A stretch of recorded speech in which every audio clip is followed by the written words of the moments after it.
Waverley Toyota Oval in Glen Waverley. Central Reserve, it's called, the home of the Glen Waverley Hawks Footy Club, is our location this afternoon. It is the big elimination final, of course, between the Upper Gully Footy Club and the Ringwood Footy Club.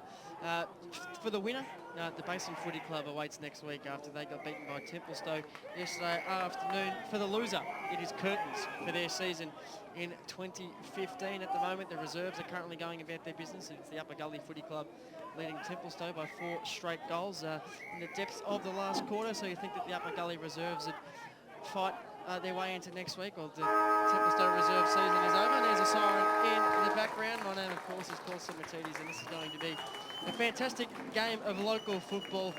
Upper Gully, Ringwood. Ringwood have probably been the form side in Division 3 in season 2015, well, the back half of season 2015 anyway. Their last 6 to 8 weeks have been fantastic. Trent Farmer's in the goals. Paddy Burmeister's playing good footy. Now, Luke Davis back from the States. He's playing some super footy as well. So we're seeing a good game of footy with Chad Rogers coming up against Patrick Bowden, 2 very, very good coaches. Upper Gully probably a little bit stiff at the end of the day. Not to find themselves with a double chance. That looked home and hose for them for the majority of the season. Their first 2 months saw them probably the best side in the comp and had serious claims to being premiership favourites early on, but hasn't quite worked out that way. A win-loss record of 12-6 for Upper Gully in season 2015 probably doesn't really tell us the work that they've done, while Ringwood 11-7, well, their second half have probably only lost 2 games out of their last 8. So we're seeing 2 sides in pretty similar veins of form. It's a real 50-50 show. Wayne Brasher, you're the first one I'll say hello to. You're on special comments with me this afternoon. No, I'm just doing a little cameo for you, Paul. Now. Okay, well, we were on EFL Sunday with me this morning. That was very special. I just hear it. Gee, I hope if only Lee got that on camera. I noticed in my notes in front of me here, Brash, that you formed a little market for the Premiership. What about today, head-to-head, Upper Gully versus Ringwood? Where does Brash's market sit? Well, I got Upper Gully at 6-4, and I've got Ringwood at even money. Such is the closeness of the 2 games, Paul. Where's your money? My money's with Ringwood by 18 points, and a couple of things that I like about Ringwood. They've come from midfield obscurity in the last couple of months, and some may say they've timed their run to perfection. My only query about them is whether they can climb the mountain again and take on those same 4 sides and reproduce the same sort of form heading in today's final series. Yep, spot on. Actually, in the special comments chair is the Premiership coach from the South Belgrade Footy Club from not too long ago. Joined us this time last year, back again for another finals cameo, Dean Burnell. Welcome to the broadcast this afternoon. Have you got around much Division 3 footy this year? Yeah, I've watched South Belgrade a few times this year, and it's a bit disappointing they didn't make the finals, but that's how it goes. And I watched them play Ringwood earlier in the year, and it was a pretty ordinary game, to be honest. But Ringwood have definitely improved, and a lot of the guys from South think they're going to cause a bit of damage. Yeah, many people probably think that the Ringwood Footy Club, they pinch fit spot, and they probably pinched it from South Belgrade.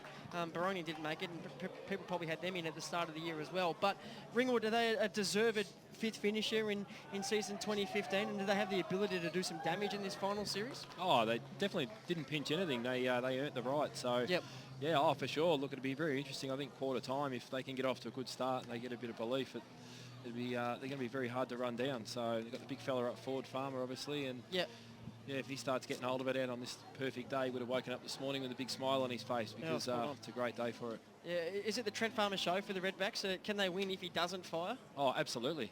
Yeah, for sure. Well, they won last week against, beat Mitcham, so he didn't play, so of course. That's why that big clash between him and Liam Galley is going to be an absolute ripping contest. Liam Galley's probably one of the premier centre-half backs in Division 3. Gets his chance to take a big scalp today, Paul. Yeah, and Farmer very, very much a confidence player. So the first couple of contests that goes the way of those 2 players will be very pivotal. If the big fella can get the Dukes around a couple early on, will bode well for the rest of his afternoon.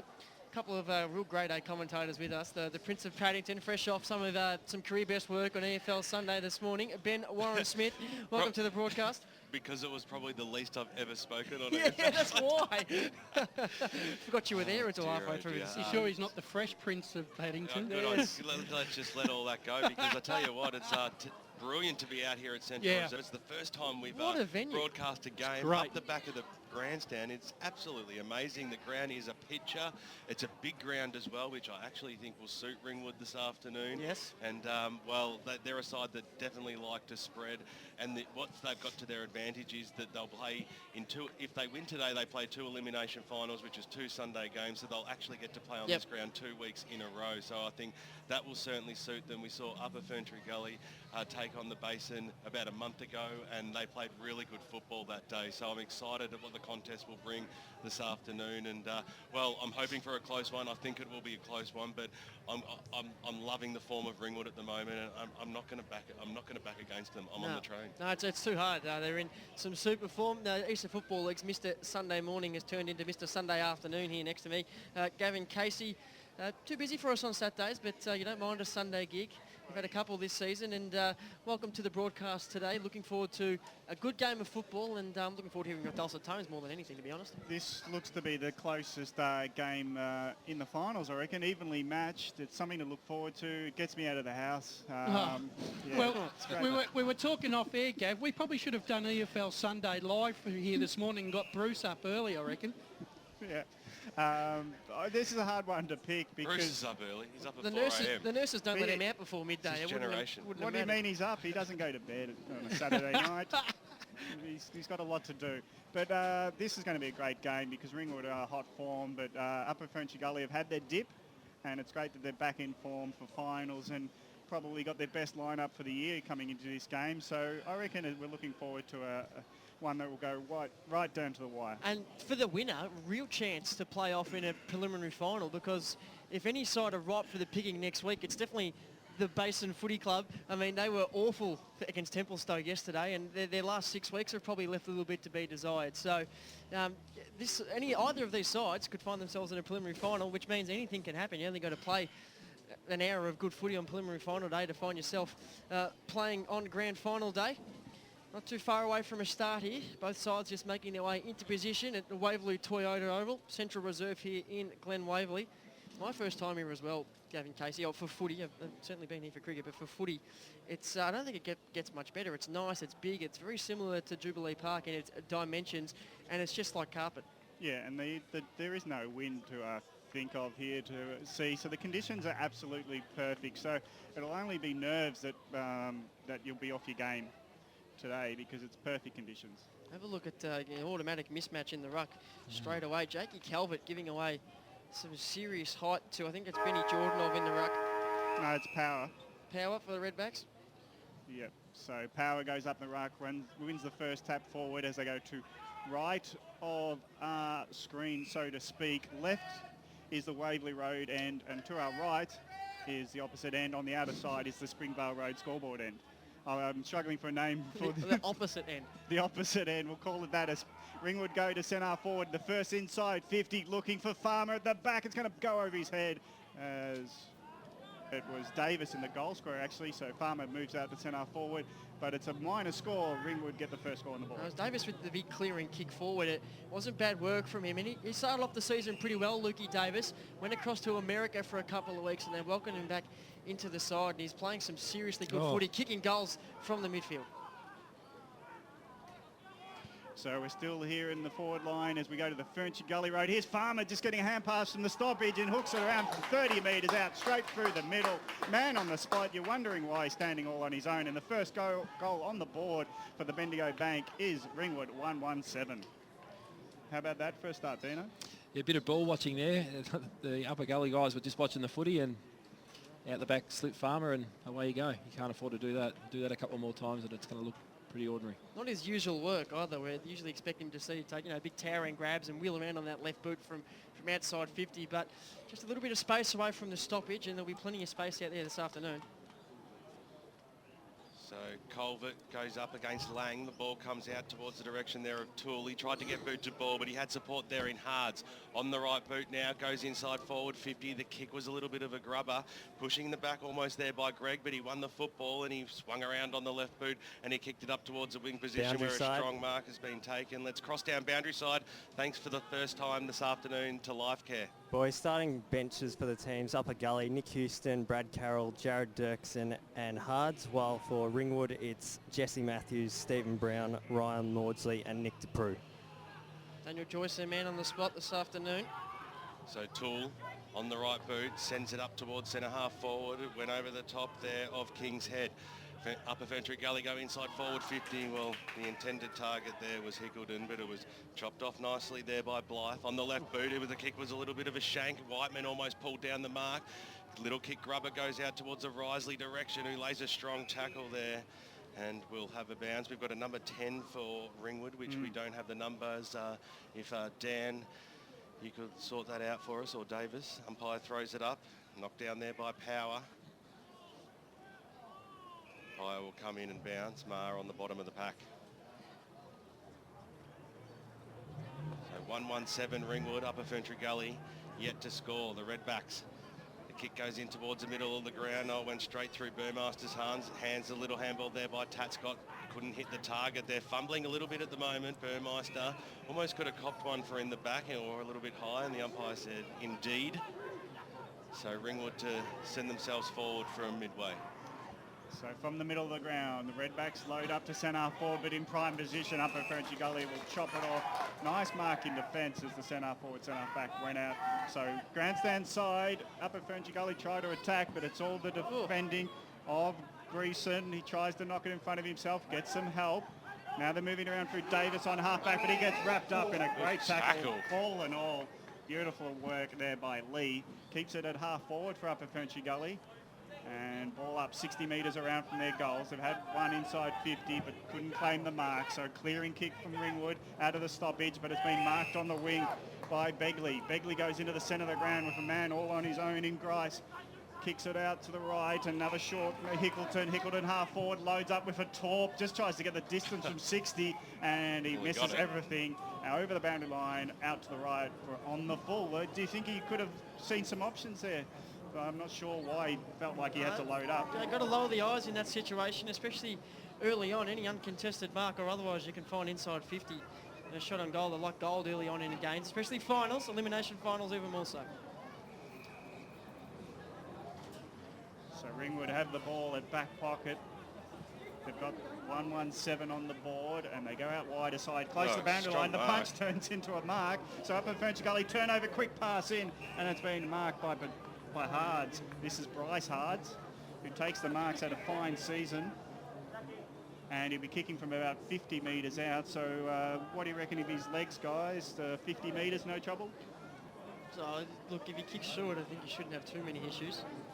So Bryce Hards had a fantastic year, has been named in the best 9 out of the 18 games he's played. So again, one of the better players for Upper FERNTREE Gully this year as they look to get their first goal on the board in this elimination final. It's a long straight. The goal umpire didn't move. He just saw it go over his hat and now signals the goal that puts Upper FERNTREE Gully 1 straight 6. Only a point the difference as Ringwood are 1-1-7 early on in this first quarter. Bendigo Bank scoreboard.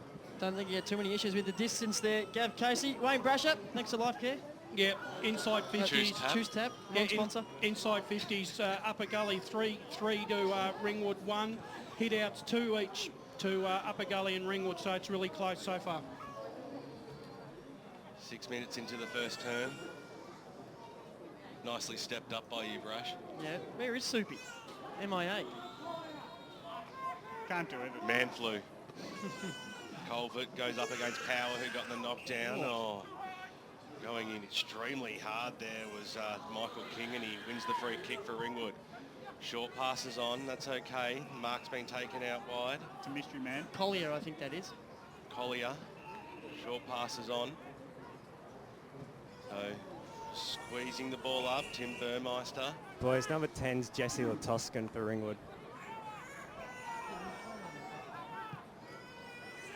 Kicks the ball inside forward 50. Oh, well, going from behind there was Power. A strong mark taken there by Colvert, and now they link up well out through the back there. Hards, who kicked the last goal, dumps it up towards the wing position. It was a strong kick too, and Carroll made space, and he was playing in front. Swings around now on the left. It was a skew-if kick off the boot. It was almost chopped off there by Maudsley for Ringwood. He had a little bit of support. Fire comes in and will bounce it 50 metres out from goal. Going to have to be a bit more patient, Ringwood, going forward. Kicking the ball long, it's just not going to work. Swinging around there, Davis. Bouncing football. Grice is around the pack. Scooped upon there by Brown. Released it. Picked up there by Colvert. Little handball away. Grice. Back to Colvert. Which way? Short passes on. That's smart kick. Slowing things down. Great kick. On the right boot, swings it out wide. They'll get a genuine chance here up at FERNTREE Gully. The kick goes goalwood, and I think he's put it through too. So great thanks finish. thanks for everybody being able to give me a chop out there of. Well, I'm trying to see.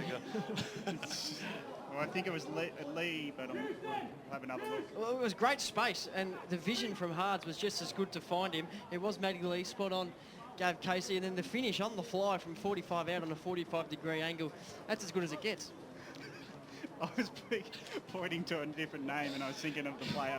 So I've just He's trying to help me out. He's pointing to Ringwood. I was like, it's not Ringwood. I know. Couldn't find his name on the sheet. Anyway, back into the middle of the ground, Gav. Back in the middle. It's here at Central Reserve. Ringwood going to the FERNTREE Gully Road. Win the centre clearance again inside 50. But nice work in defence as the upper FERNTREE Gully defence trying up through Cassidy Marsh. Oh no, that was Begley. Begley's done well. He's done well at centre back, moved to half forward at times, and he holds it up. Big frame, and he'll use it too. And Silver helped him up just to hold it up. Centre back for upper FERNTREE Gully as Ringwood try to attack. They soccer it from the stoppage. Now hands and knees trying to work it, but again it's chopped off by Begley, and he just boots it out to centre half forward. Now in the centre of the ground, 1v1 over the top. Lee was taken maybe over the shoulder, but the umpire said no, they were two fair tackles. And we'll have a ball up in the centre of centre reserve, where it's 5-point lead for upper FERNTREE Gully. Got the last 2 goals in the last 2 minutes of play, so both sides are settled nicely. It's the stoppage one by Cairns, gets the ball out to centre forward. Nice mark taken by Ringwood. Looking further afield for options. Jordanoff has got the ball deep into the goal square area. Farmer takes the hand pass and he snatches it from 15 metres and gets it through. So he's been the man at ground level so far, Farmer, and that's 2 for him, 2 for Ringwood. 2-1-13, reclaiming the lead on the Bendigo Bank scoreboard. Upper FERNTREE Gully 2 straight 12. Early contender for the Westfield Knox goal of the day. Trent Farmer has kicked 2 for the Redbacks. Yep. So already announcing himself as a dangerous player today. Yeah, and he'll wax perfectly with big Danny Jordanoff as well. He's just saw take that big mark at centre half forward. About 6'4", Daniel Jordanoff, a young player, fresh out of the under-19 program there at Ringwood, but he's got big sticky hands, a big long right boot as well, and he attacks the footy in the air. A young Trent Farmer, so to speak. Boys around the grounds thanks to the local Burger Co. Pisani gets the first goal on the board for Kilsyth. They lead in the first semi-final over at Mitcham, 1-8. Coldstream yet to score. Well, Headland got the kick out. It was chopped off there by Galley. Got the handball away. He might have been disposed of incorrectly afterwards. The umpire said play on. Upper FERNTREE Gully now have the loose player. The mark's been taken there by Murray. On the right boot, sends it in towards the inside 50 mark. It was knocked away there by Maudsley. He probably could have almost taken the mark. Higgleton came in, little scooping handball over the top there to Carroll. Kick was nicely smothered, and now the Redbacks will get their chance to go through the guts. Mark has been taken there by Burmeister. Stops, props, then pops it up towards the Farmer direction, who had Galley right on his hammer. Ball spills loose. The Kings will have the numbers. They might get the switch as well. The kick goes across the ground towards the Culvert direction. He couldn't quite trap it, but he has enough time, and he had the support there, and his teammate in Whiteman going backwards, looking for the Shepherd. He got it, and the short left foot kick almost found his target. That was disappointing. The mark was dropped there by Marr, but he got it back. The kick goes up towards centre half forward now. Scrappy skills and the turnover ensues, and Ringwood now kick up towards the half forward line. Little knock away, squeals into the arms there of Divot. He has time, Shorty's on, and he gets Tapscott, who also had a little bit of space too. Thumps it out on the left boot, kicks it out towards the Tool direction. It went over his head, but he got the Shepherd and he got the favourable bounce as well. Power was right there. Kicks the ball inside forward, 50. Strong mark in front was Calvin Gregg, and he'll swing around on the left to reprieve for the Redbacks. Scrappy kick, but found his mark, so they go through the back line. Turnover kick. Begley's marked it now. He's galloping. He's got a man all on his own. That's what a turnover can do, and it allows Murray to mark unattended. Got a late punch to the back of the head, maybe a late spoil. Gee, Ryan Murray, I think he was at Scoresby last season, kicked some goals. He's been kicking plenty of goals for Upper Gully this season, fresh off a bag of 9 last week. It's the first time I've seen him play. My first thought is, where's the rest of him? Small, skinny, unassuming type, but obviously got a good pair of hands and knows where to find space. So with the defensive turnovers, they cost you every time, and Murray was all on his own as Begley charged onto it, made it his own, and found him 35 metres out, not much of an angle, kicking towards the Waverley Road end. He puts it straight over the goal umpire's hat for another goal, going on the 3, Upper Frenchy Gully, stretch it out to 3 straight, 18. Ringwood at 2-1-13 as we go halfway through on the Bendigo Bank scoreboard, quarter number 1. Wayne Brasher, thanks to Choose Tap, match stats. Yeah, inside 50, Upper Gully 8 to Ringwood 5, and resulting in 3 goals to Upper Gully, 2 to Ringwood. Hit outs 3 apiece, turnovers 3 to Upper Gully, 5 to Ringwood. Oh, nearly. Around the grounds thanks to the local Burger Co. 15 minutes gone first term. Kilsyth 139, Coldstream 1 behind. So, big games happening around. Knocked down straight into the arms there of Risley on the right boot. He usually does something good with it. The kick goes inside forward 50. Well, we talk about the Pancake Parlour play of the day where you can get a $25 voucher, and we've just seen it. It'll be hard to top. A strong mark being taken by Jason Godfrey. He just sort of plucked it without even looking at it, and it ended up around halfway around his back. 1 mitt, wasn't it? It was like he was a baseballer, just grabbed it. So he'll come in. He's kicked 17 goals for the year. He'll want to make that 18, and he does the job too.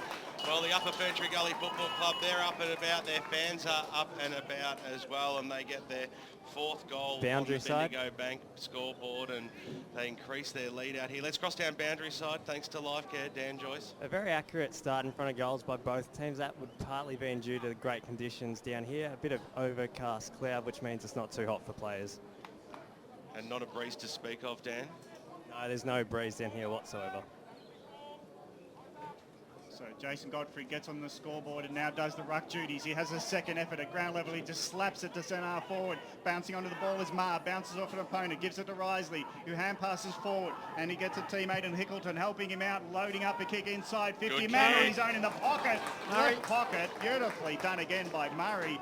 He finds some great space, doesn't he? And he was all alone. It was a 50-metre high kick, but he was the only man underneath it. 20 metres out, left forward pocket. I was watching him as that ball was coming in. There's leading patterns. He was on the other side of the ground. They went around the back of the pack and eventually found a little bit of space, and the kick was to perfection as well. Just over into that grass, allowing Ryan Murray to run onto it. No secret he kicked 9 goals last week. Smart young footballer. So he's inching towards 50 today. So he's been a great forward, and Petrarca's been ably assisted by Murray. And from 30 metres out, 45-degree angle, it never looked like missing. Never looked like missing. Had a little bit of left to right, but it was a perfect kick. It's his second, and it's the 5th on the board for the Upper FERNTREE Gully, who are 5 straight 30 points, now leading by 17 as Ringwood at 2-1-13. What's that? 15 minutes gone, first term on the Bendigo Bank scoreboard. Kicks a little bit like Mark Williams, who used to play at Hawthorn, number 6. Shotgun. The shotgun. Yeah, very, very calm over the ball. Yeah, short, measured approach. Yeah, it's beautiful. Kick straight through the footy. Some blokes make it look hard, don't they? So handy lead now, but going forward now through Headland is Ringwood. The kick goes up towards the half-forward line, bouncing football for Cairns. He trapped it, swings around on the right boot. It was an up and under kick. Had the sit there was Godfrey. Almost got felled upon the umpire, said it was okay. Picked up there by DePrew on the left boot, kicks it in towards the forward pocket. But Upper FERNTREE Gully through the arms there of Dibbett, who got pinged at the right moment. And a free kick and shot on goal will be in the arms of Stephen Brown. And Ringwood, well, they get a chance for a quick reply. Just bit off more than he could chew there, Jason Dibbett. Got around the first tackle.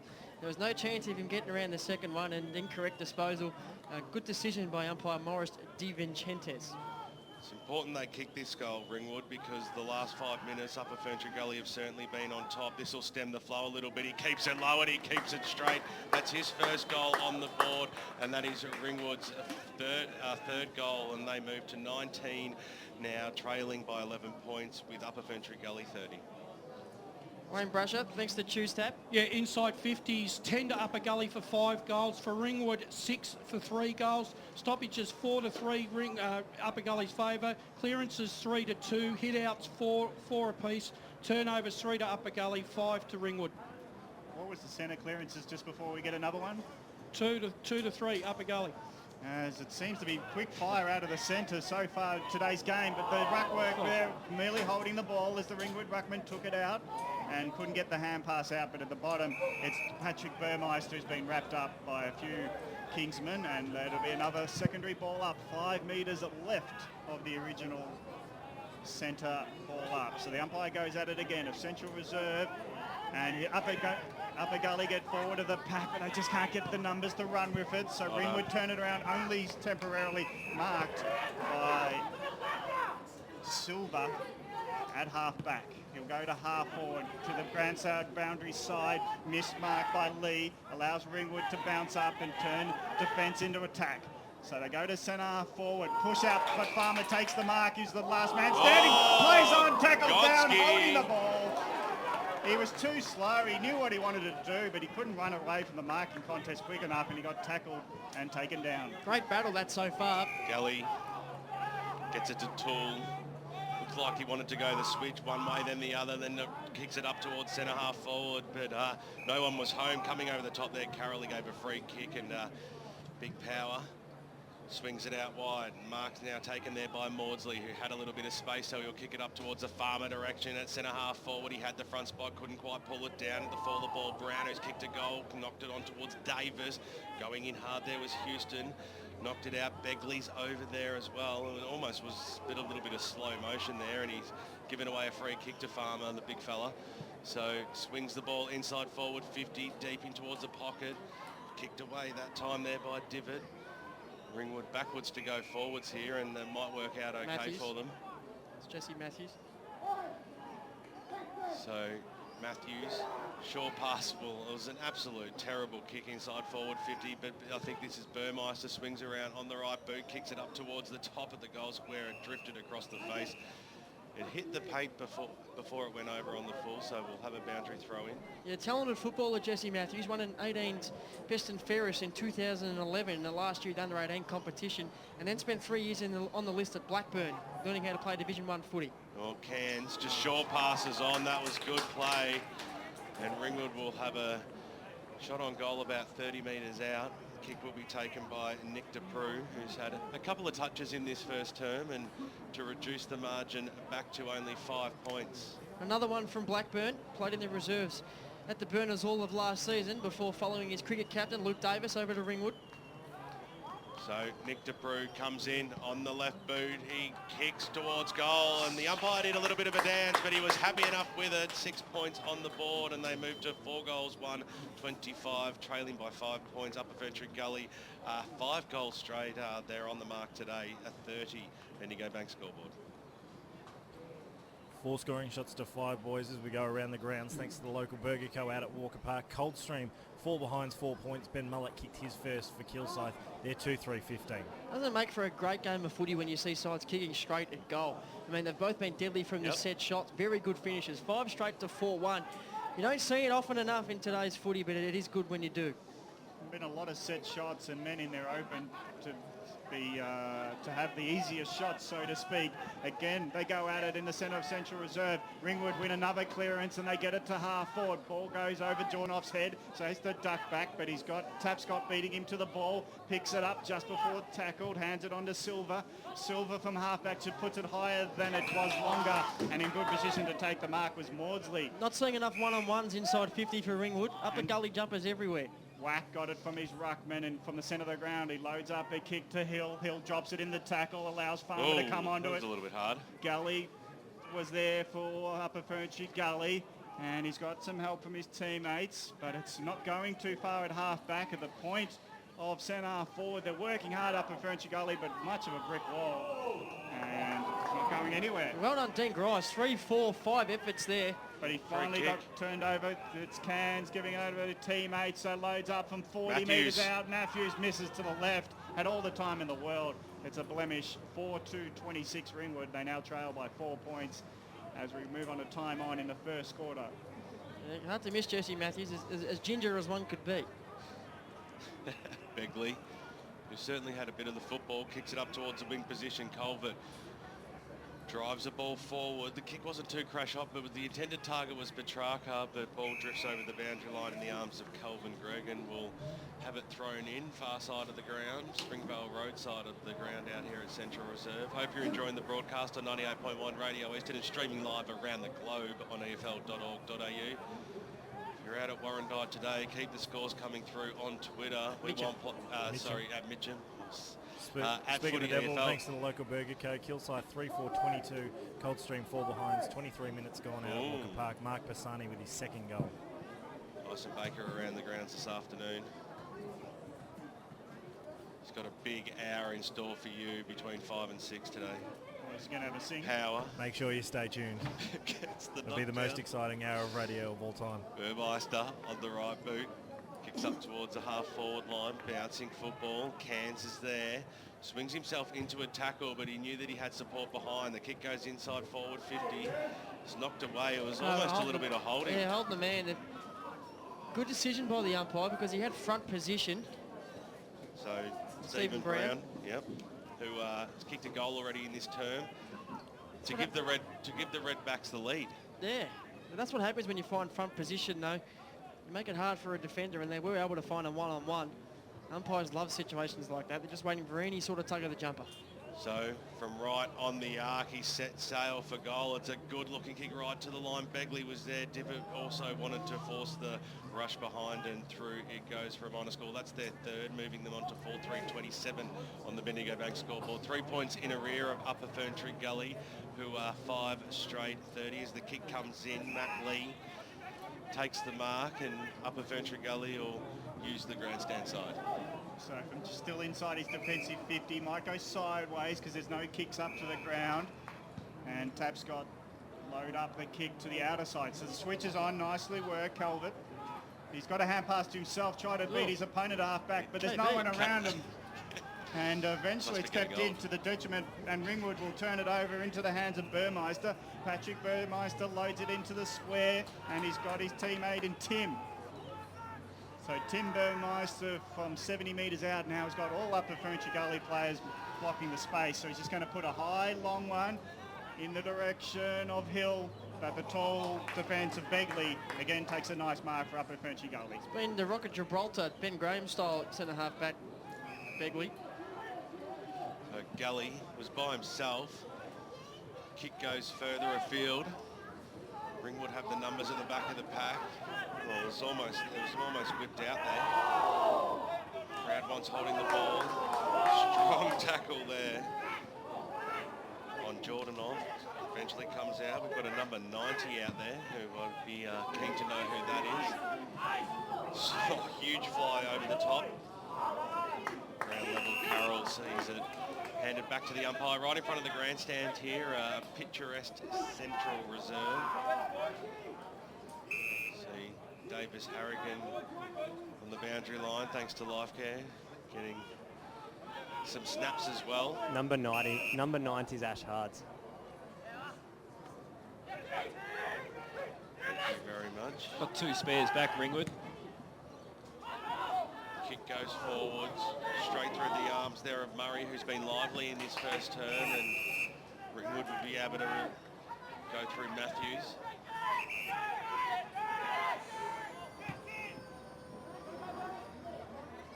Up towards centre half forward, it was almost a little bit of a push. Farmer was asking for it, but Gully said, no, it's just how you use the body. Takes the mark, and uses the grandstand side. It was a risky kick. That was a catch, not a mark. That was good by Tapscott, who's already had half his number pulled off. And his hairline too. Tapscott of the left boot kicks it up towards the half-forward line. Murray was at the back. It was picked up there by Hards. Knocked over the boundary line and out of bounds. Big power putting his body in, and we'll have a boundary throw in right in front of the canteen. Wayne Brasher, thanks to Choose Tap. Yeah, inside 50s, 10 to Upper Gully, 12 to Ringwood. Wait your turn, Dyson.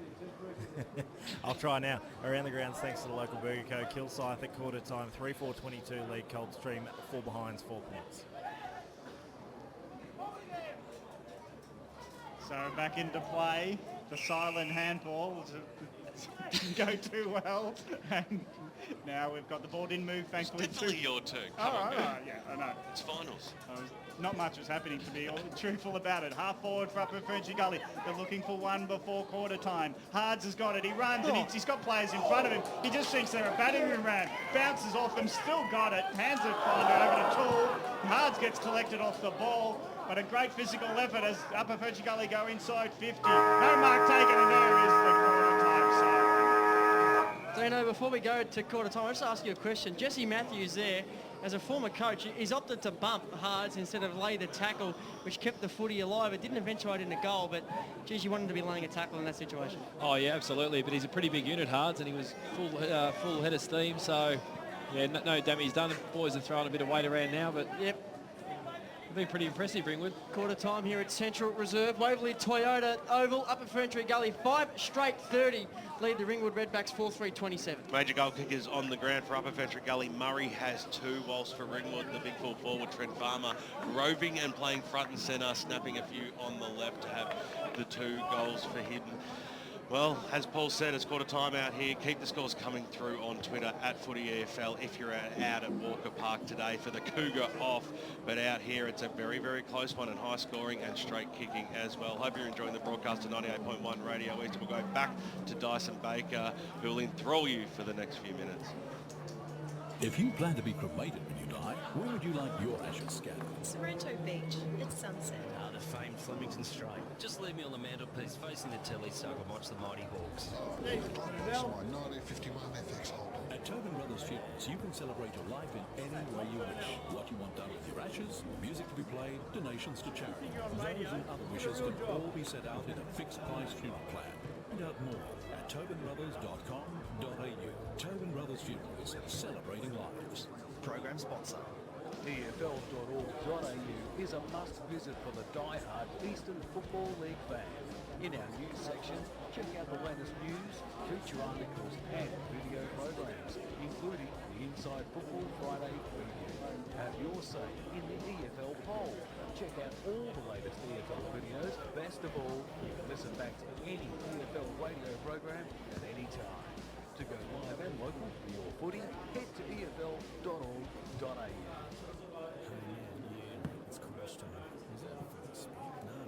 Time at Pancake Parlour with the salted caramel crunch. Yeah, house-made warm salted caramel sauce and roasted almonds on 2 buttermilk pancakes topped with vanilla ice cream. Yeah, man, it's crunch time at the G and then it's crunch time at Pancake Parlour. So this is footy speak then. I'm just saying, man, like the salted caramel crunch would be great to have after a day at the footy. Oh, Pancake Parlour open 24 hours, High Point, Malvern and Doncaster East. Lovely.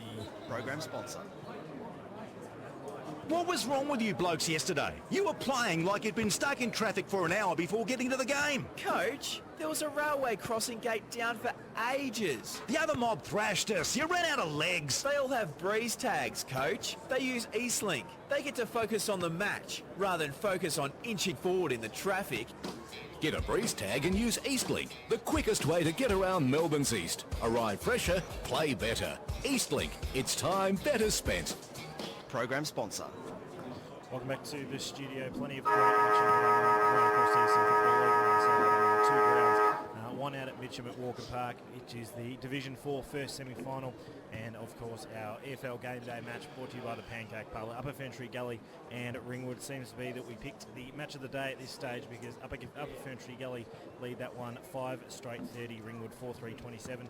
In the other game that's going on at Walker Park, it is Kilsyth in the Cougar off 3-4-22, leading Coldstream 4 behind 4 points. An update from the AFL game that's happening at Docklands Stadium. It's currently Fremantle 9-6-60, leading North Melbourne 6-6-42. That's 6 minutes into the third term. Aaron Sanderlands has 2 goals for the Dockers, while Brett Harvey has 3 for North Melbourne.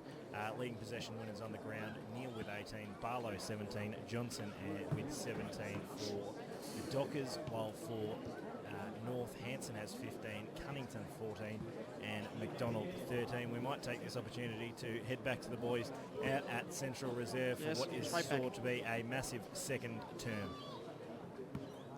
Thank you very much, Dyson Baker. It's all happening out here. 3 points the margin at quarter time.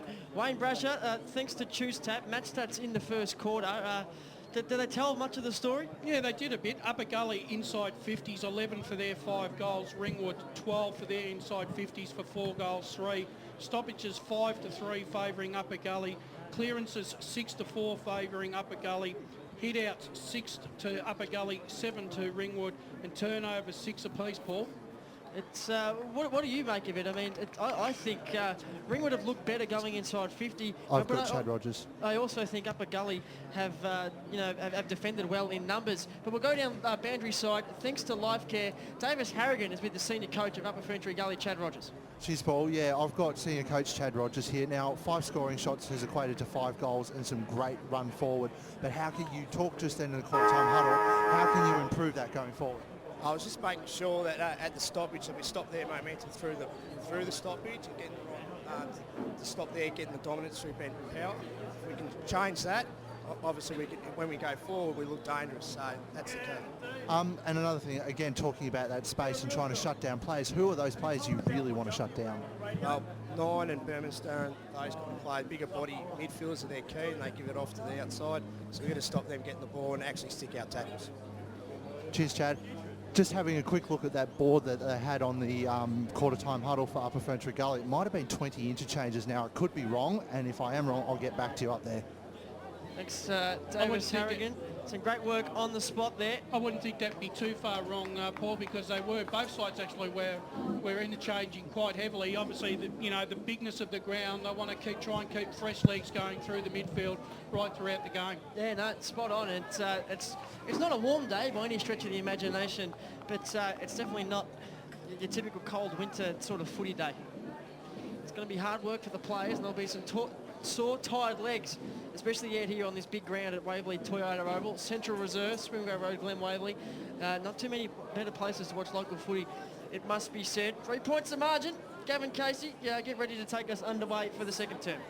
What a great game we've had. 3 points of difference. Ben Power will do in the ruck for Ringwood. He'll go up against Calvert, who's giving them 10 or so centimetres. So he's really just getting physically involved in the contest is what he needs to do. But Power wins the tap forward as they go to the Waverley Road end. Ringwood, no clear centre clearance yet, and the tackle flies in and holds the ball in the area. Nicely done there by Risley. So the umpire will get involved just a couple of metres forward of the centre for Ringwood, so no real advantage yet. Punch comes in, and now it finally falls into Davis's hands. He shares it with a teammate, couldn't get the kick as it was smothered off the boot, but they move it to centre forward, the Redbacks, and once again they get held up in the tackle. This time it's Whiteman. So the little man getting involved physically to tackle for Upper FERNTREE Gully. Bit of Ray Chamberlain about him, yes, Whiteman. That's true. Rucks go at it, Power wins a tap, Nice. round level Davis again, and his kick is smothered. So that's Upper FERNTREE Gully. If we're getting stats on smothers, they'd be going through the roof at the moment. Come on, Brash. Centre forward for the Redbacks. Again, Power will out muscle and win the tap down. Another smother as Ringwood just kick it straight back into the pack. Finally, they clear it. And Headland gets his kick inside 50. It'll bounce in the goal square. Might favour the forward to Hill to run onto it.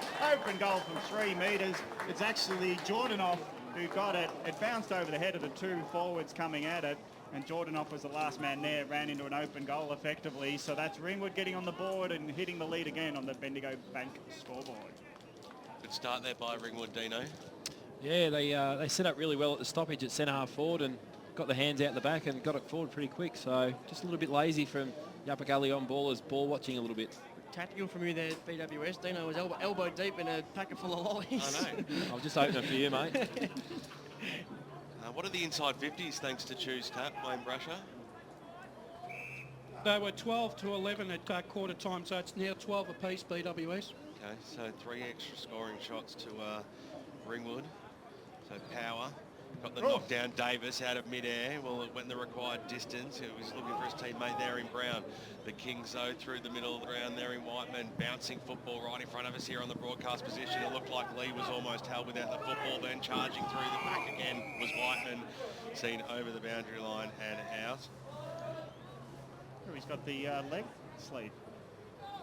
Whiteman. Got A lot of colour there. You got one as well? Yeah, don't often show it though. Really? No.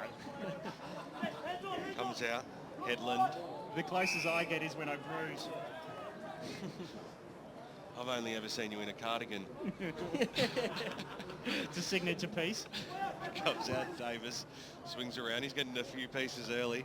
Bouncing football up towards the direction there of Brown. Knocked it on. First play to meet it there was Silva on the left. He just popped it up towards a Risley direction, but going up high was a Tim Burmeister who pulls down a strong one, and he might go back as if he's confident enough to kick this. This is the challenge here for the Redbacks. The forwards have to work hard together to find space for guys like Farmer and Jordanov to work into, but taking too long. Upper Gully boys have zoned back well, so Timmy Burmeister's going to try and have the shot from 53. We're right behind him here. Burmeister set sail for goal. It's a beautiful kick off the boot, and it's got the carry as well. Goal on the board. That's number 6 on the Bendigo Bank scoreboard to the Ringwood Football Club, and they stretch their lead to 9 points. 6 goals, 3, 39. Upper Gully, they are 5 straight, 30. Well, they've started well, haven't they? Boundary side. It's crossed down boundary thanks to LifeCare. There's a bit of a breeze that has picked up favouring the end that Ringwood is currently kicking to, so that might have helped Burmeister there, but we'll just see how much they can make that an advantage to them at the moment. So you got some stats there before we do the centre again there, Brash? Thanks to Choose Tap. No, he's bailed. He's bailed out of the duties, so back in the middle here in Glen Waverley. And it's Upper FERNTREE Gully. You get the clearance for Grice, set to centre forward. Big punch comes in and puts it back to the centre circle. And sharing it out is the Ringwood team. So they get out of the muck. Now they're off and racing. Davis has got the ball, goes long inside 50, and Jordanov takes it on the chest in the end, had the metre and took the mark in the half-forward line, 40 metres out, left boundary side. So we've seen him kick it from 2 metres out. This will be rather more testing, but it has been an awfully good display of goal kicking from set shots by both sides. So Jordanov got one early in the quarter, looking to add their third early on for the Redbacks. He puts it to the right post. Is it curling? It's going to drop short. Punch comes in. It wanted to curl back. And it conceded a point up at FERNTREE Gully. So it's 6-4-40 Ringwood, stretching out to a 10-point lead. Up at FERNTREE Gully, 5 straight 30 on the Bendigo Bank scoreboard. Upper need to score. Yeah, they do. Yep, they've started off real slow in this second term. Wayne Brasher, thanks to Choose Tap. Match stats. Really, inside 50s, 4 to Ringwood, 0 to Upper Gully for 2 goals. Oh, where's that to? Culvert's kick was looking for Gully, but it was a shank off the boot. He'll be disappointed with that. They've got him playing in the ruck against Power, giving away some height, but they're banking on Calvert just being better around the ground, getting his hands on more footy and using it well. He did the same thing in the first term on the other side of the ground, so not a great start from him disposal-wise. Throws it off. Comes out now. Here's Lee. Arched the back. He ran into a little bit of trouble. Got a looping handball, which didn't end up okay. Coming in strongly there was Burmeister, who rode the bump nicely. Swings onto the left boot. Kicks it up towards a half-forward line. Nicely trapped there by Brown. Got boot to ball. It was touched off the boot, but he gained 25 metres. Bouncing football. Begley's the first player there. Davis was on his hammer, and over she goes for a boundary throw-in. Speaking of the boundary, let's cross down there. Thanks to LifeCare, Davis Harrigan. Just a quick thing. When I was walking around taking photos of the reserves earlier, the surface is quite soft, so that last kick from Culvert may have been a factor of the surface. Jordanov using his body.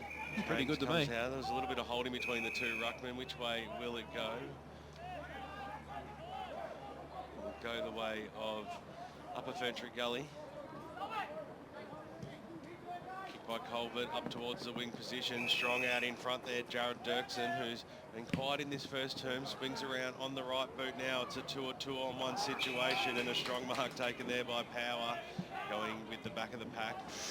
Dangerous kick was on. It was almost stolen there by Hickleton. He dropped almost a mark he could have almost pulled in. Petrarca was in there on hands and knees. He threw it out. The umpire said play on. And now here comes the Redbacks. Burmeister got the handball away. The kick goes out towards the wing position. Bounce is going to favour Divot for the Kings. He'll swing around now on the right boot. The kick had to be good, but it was smothered. Going in after it again there is Lee. divot, I should say, and then it eventually comes out there. Here's Burmeister, swings it out wide. Here's Power on the left boot, sends it inside forward 50. Gully got the knock on Farmer. Farmer at the fall of the ball going after it. He's got a shadow there in Gully. Farmer eventually picks it up, was able to get the handball away. That was clever. Patrick Burmeister came in, dispossessed of the football. It's hard, it's tough. It's finals footy at its best out here at Central Reserve, and we'll have a bounce about 40 metres out from goal. Good tackle by Brown coming in late, wasn't it, for Ringwood? Tap one down by the Redbacks, but at ground level, it's Begley. He's just a brute. He runs through packs and he sends the kick out to the left to Springvale Road boundary side, and it can't be kept in by Lee. So it's a time just to pause and see the state of the game. It's a 10-point lead to Ringwood. Might get the special comments just to talk about the game so far. Where do you think it's at? Yeah, well, it's really interesting that Ringwood are really controlling around the ball, and they do handball the ball back at every chance at a stoppage when they're held up. They don't just kick it forward because they know that Upper Gully got numbers back. So they've been really patient. They're actually quite well set up, and they look really organised. So, yeah, look, they're playing pretty well at the moment. Boundary thrower in outer side of Central Reserve. Tap one down, but it's a big pack getting onto the ball. Finally, it goes to the back to Power, the ruckman, who just loads up from the one step, and he kicks it out in the full as it goes off to the right of the boot. So Upper Frenchy Gully gets some relief off half back. Brasher, thanks to choose tap. Yeah, inside 50s, 5 to Ringwood, 1 to Upper Gully. Stoppages 1 apiece. Centre clearances 2 to 1 Upper Gully. Hit outs 1 Ringwood 7 and 2 goals to Ringwood. Doing a great job thanks to Yarra Valley Water this afternoon. Wayne Brasher, Silver's kick goes up. It was a strong attempt there by Tim Burmeister. It copped one over the shoulder, so right underneath the Bendigo Bank scoreboard where his side leads by 10 points. He drives the ball forward.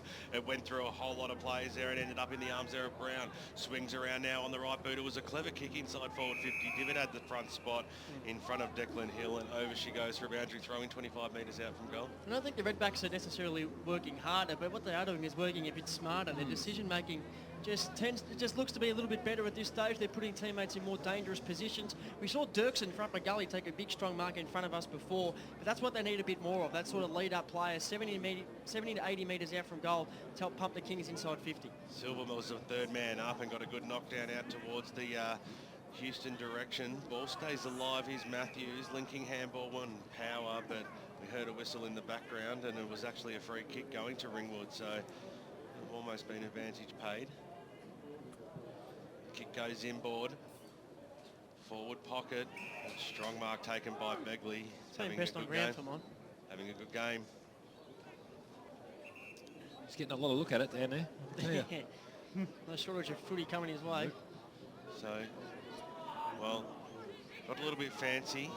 Handball on Divot. He's been stripped of the football, and that's a free kick. Brilliant tackle, Tim Burmeister, and he's happy to let them know all about it as well, whilst he gets a few pats on the bum from teammates. Not Divot's fault at all. Absolute hospital ball. Sold into some trouble.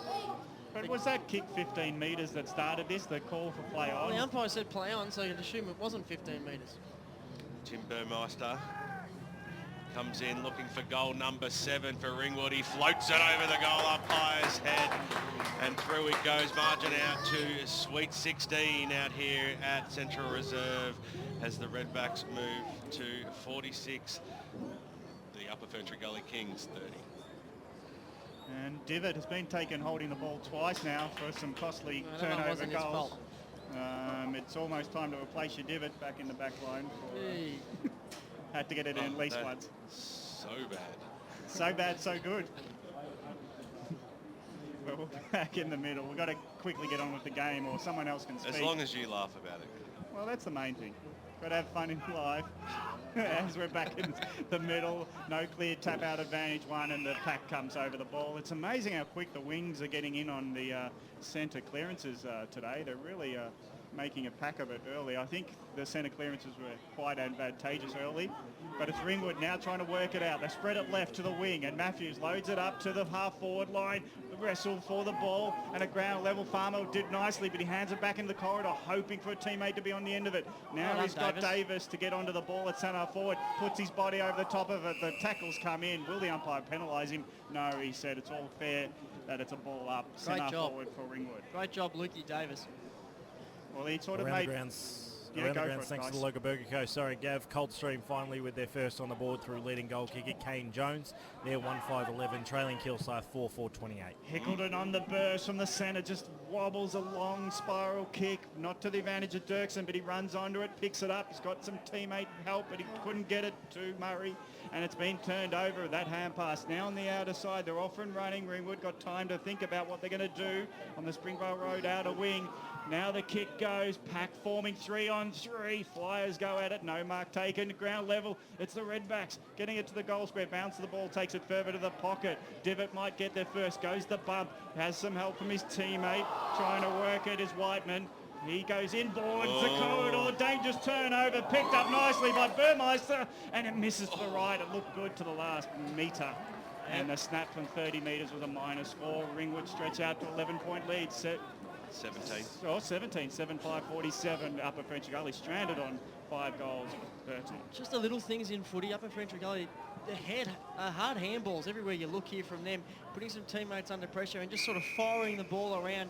Not willy-nilly, but just small little basic skill errors which are costing them consecutive strings of possessions, which they're going to need to get the ball inside forward 50.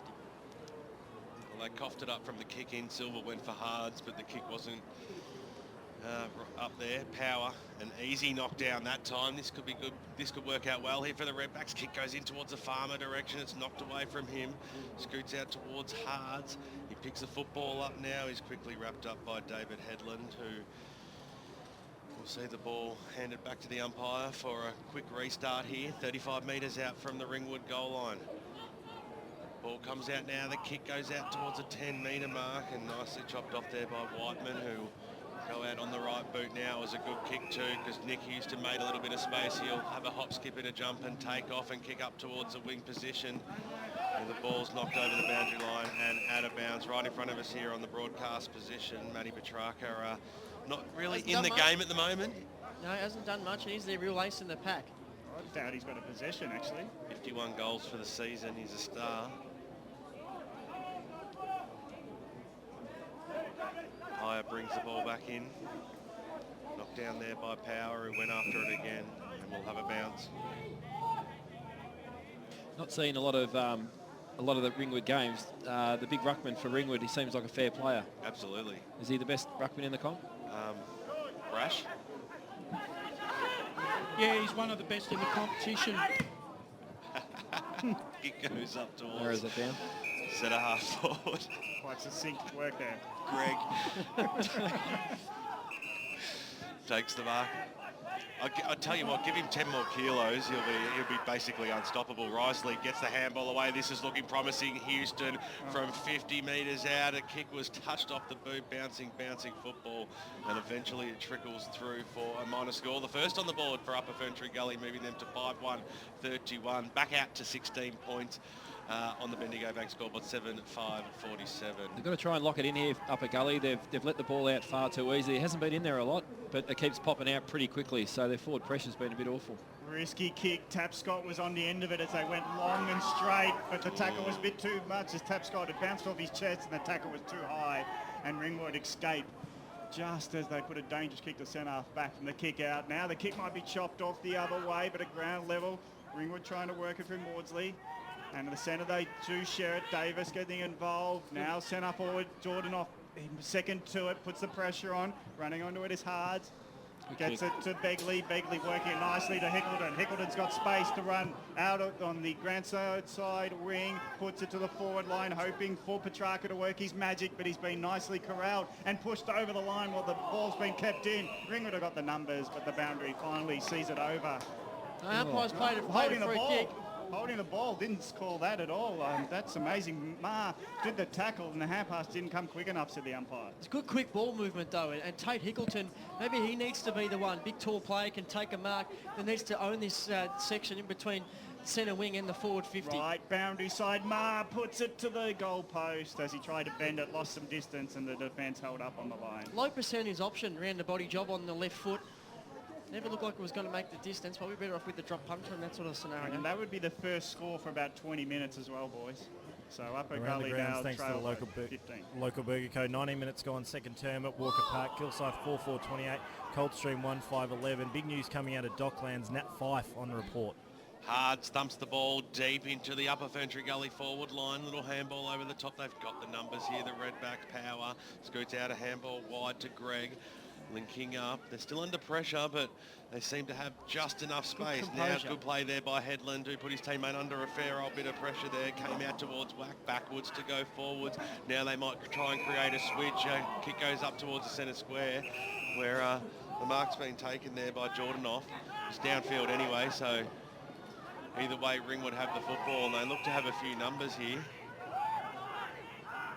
Going forward, Patrick Burmeister. Sharp pass looking for Cairns, who almost got a little bit of a shove in the back. Begley, who's been strong all afternoon, gets a handball away to Gully. So the two work well. The backmen in towards the middle of the ground. And the kick wasn't good. It ended up okay because they did have the numbers. Hards gets the ball back to Dirksen, who went for the 1-2. This could be a real go here for Upper FERNTREE Gully. The kick up to the forward line. The mark's been taken by Murray. He's kicked 2 goals this afternoon and he played out in front. He's not happy either because he had a whole bunch of space on the fat side. Dirksen burnt him, went for the big glory kick, the Hail Mary type business, and Murray just smart enough to drop back in, and poor defending from the Redbacks on that occasion. Wasn't able to make any body contact, and a good mark in front in the end. I'm not happy with the service. It's been a while between drinks, but he puts it straight over the goal umpire's head. 6 goals on the board now for the Upper FERNTREE Gully Football Club. They moved to 6-2-38. They're within 9 points of Ringwood, who are 7-5-47 on the Bendigo Bank scoreboard. Wayne Brasher, thanks to Choose Tap. Yeah, inside 50s in this second quarter. Ringwood 9 for 3 goals. Upper Gully 6 for 1. Stoppages 2 to Upper Gully, 1 to Ringwood. Centre clearances 2 apiece. Hit-outs 10 to Ringwood, 2 to Upper Gully. Turnovers 4 to Upper Gully, 2 to Ringwood. I reckon the weight of the kick fooled the defence there at Ringwood as well. He was looking for the goal line spoil, and eventually it dropped short to a 10-metre mark for Murray to get his third on the board and close the gap back to 9 points with Ringwood leading. And we're having a secondary ball up here at Central Reserve. Glen Waverley. Ringwood get forward to the pack, tapped into the hands of Burmeister. Patrick Burmeister spears it into Cairns. So Nathan Cairns has got the man on the mark directly on the 50. He's been told to come a little bit left, and it was a well-weighted pass in the end. He'd be disappointed. It wasn't over the mark. I tell you who's been instrumental in this Ringwood dominance in the second term is David Headland. He's got a couple of important clearances. He's doing some real sharp work in close, has some fast hands, and he's getting the ball forward for his side at almost every opportunity. I've liked his work. Could do with a haircut, but his footy is good. So Cairns from 50 metres out, 45-degree angle, puts it to the line, middle, and it's gone over by a good 10 metres. So that was a pearl of a kick. Cairns gets goal number 8 on the board for Ringwood. They move out to 8-5-53, now leading by 15 points as Upper FERNTREE Gully are 6-2-38, 20 minutes Boundary gone side in the second term of the elimination final. It's crossed down boundary side. Thanks to LifeCare, Dan Joyce. One thing Patrick Bowden will be happy with this quarter for Ringwood is their forward 50 entries. He was disappointed in the first quarter. They were going into Upper Gully's spare man, but they're getting to a lot more one-on-one marking contests this quarter. Just ticked into time on here in the second quarter.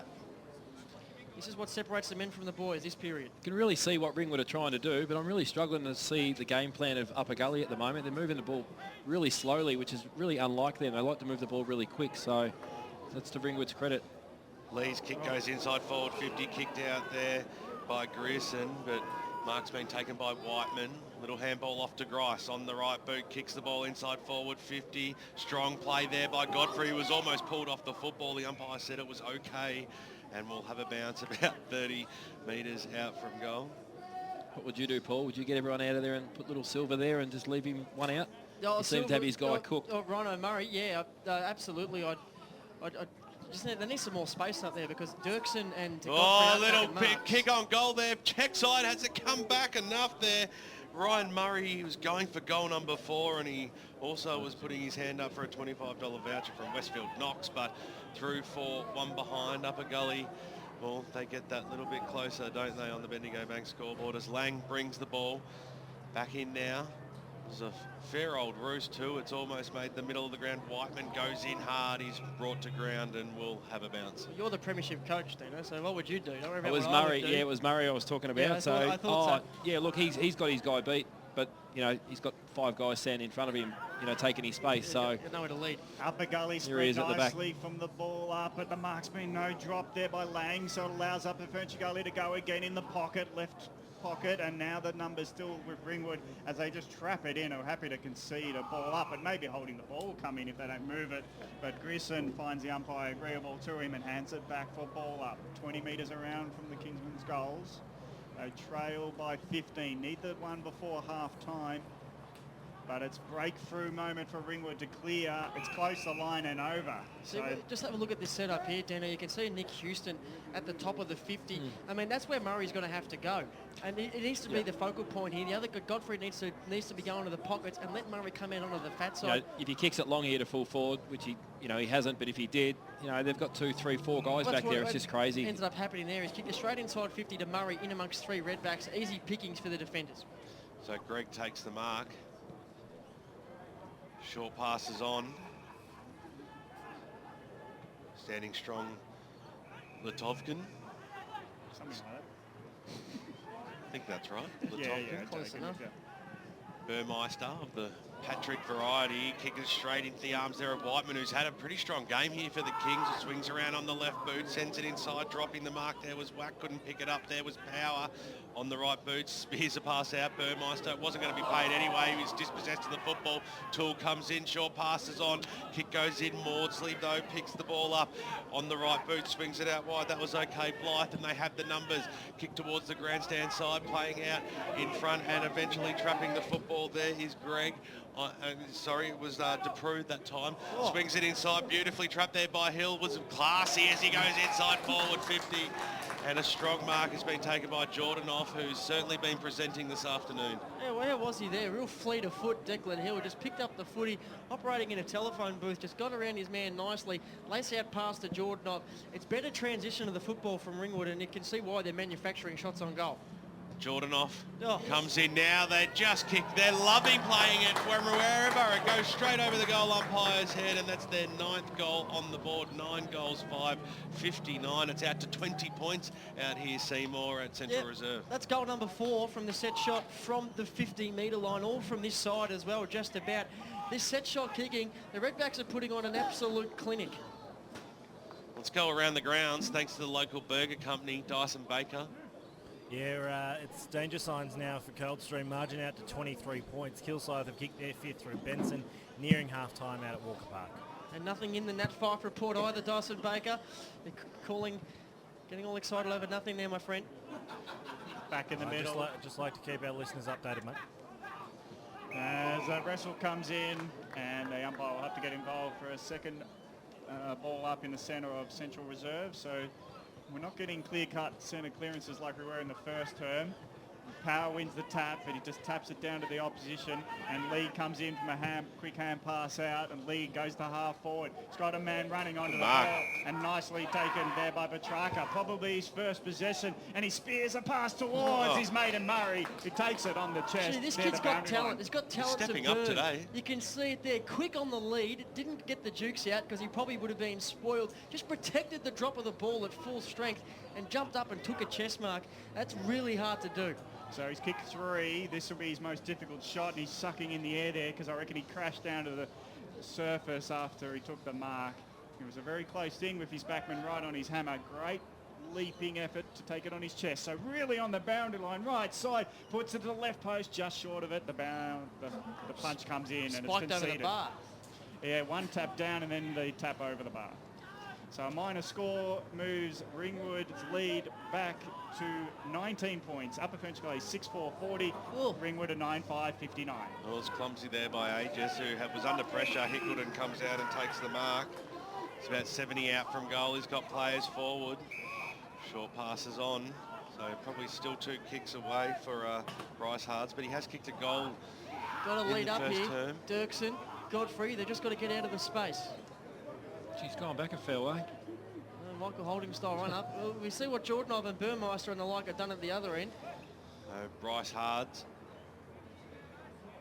starts the run up inside the square. He'll kick just outside the paint. Comes in now, gets very close to the man on the mark. He helicoptered it the whole way home, and it went out of bounds on the full. Distance not an issue though.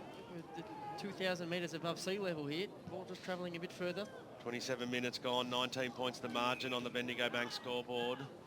It is Ringwood with the lead. Hope you're enjoying the broadcast on 98.1 Radio East and is streaming live around the globe on efl.org.au. And here comes the Redbacks once more up towards the middle of the ground. They've got players free. It'll go right into the arms there of Tim Burmeister, who has time from the 50. He's been kicking straight, but he pushes this one right. Farmer was there, so too Gully, who's asking for a free. Goal umpire cop one too. The umpire said through for one behind. Talk about game style there. You know, Ringwood quite clearly, they turned straight into the centre, seen the target, they hit it, and they were away. Yeah, they've had some real risky kick-outs, but they've obviously got a game plan. They can quickly spread if they get it from that centre-back position. Yeah, the next kick's really quickly. They don't sort of hang on to it for too long, and it's gone. So, yeah, they're playing well. Wayne Brasher, thanks to Choose Tap, match stats. Yeah, it's 12 apiece for inside 50s. Stoppages 2 to the Gully, 1 to Ringwood. Centre clearances 3 apiece. Hit-outs 12 to Ringwood, 3 to Upper Gully. Turnovers 5 to 3, Ringwood, Upper Gully's favour. Half-time here at Central Reserve, Waverley Toyota Oval. It's been a fantastic game of football so far. It's been a great day so far as well. 60, Ringwood, 9-6-60. They lead up at FERNTREE Gully, 6-4-40 by 20 points at the main break. Major goal kickers on the ground. Ryan Murray has 3 goals for the King, while 2 each to Trent Farmer and Daniel Jordanoff for the Redback Seymour. Yeah, big Pie Shed half-time show coming up as well. Cross back to Dyson Baker in the Radio Eastern studios. And then we'll be back here at ground level at Waverley Reserve. How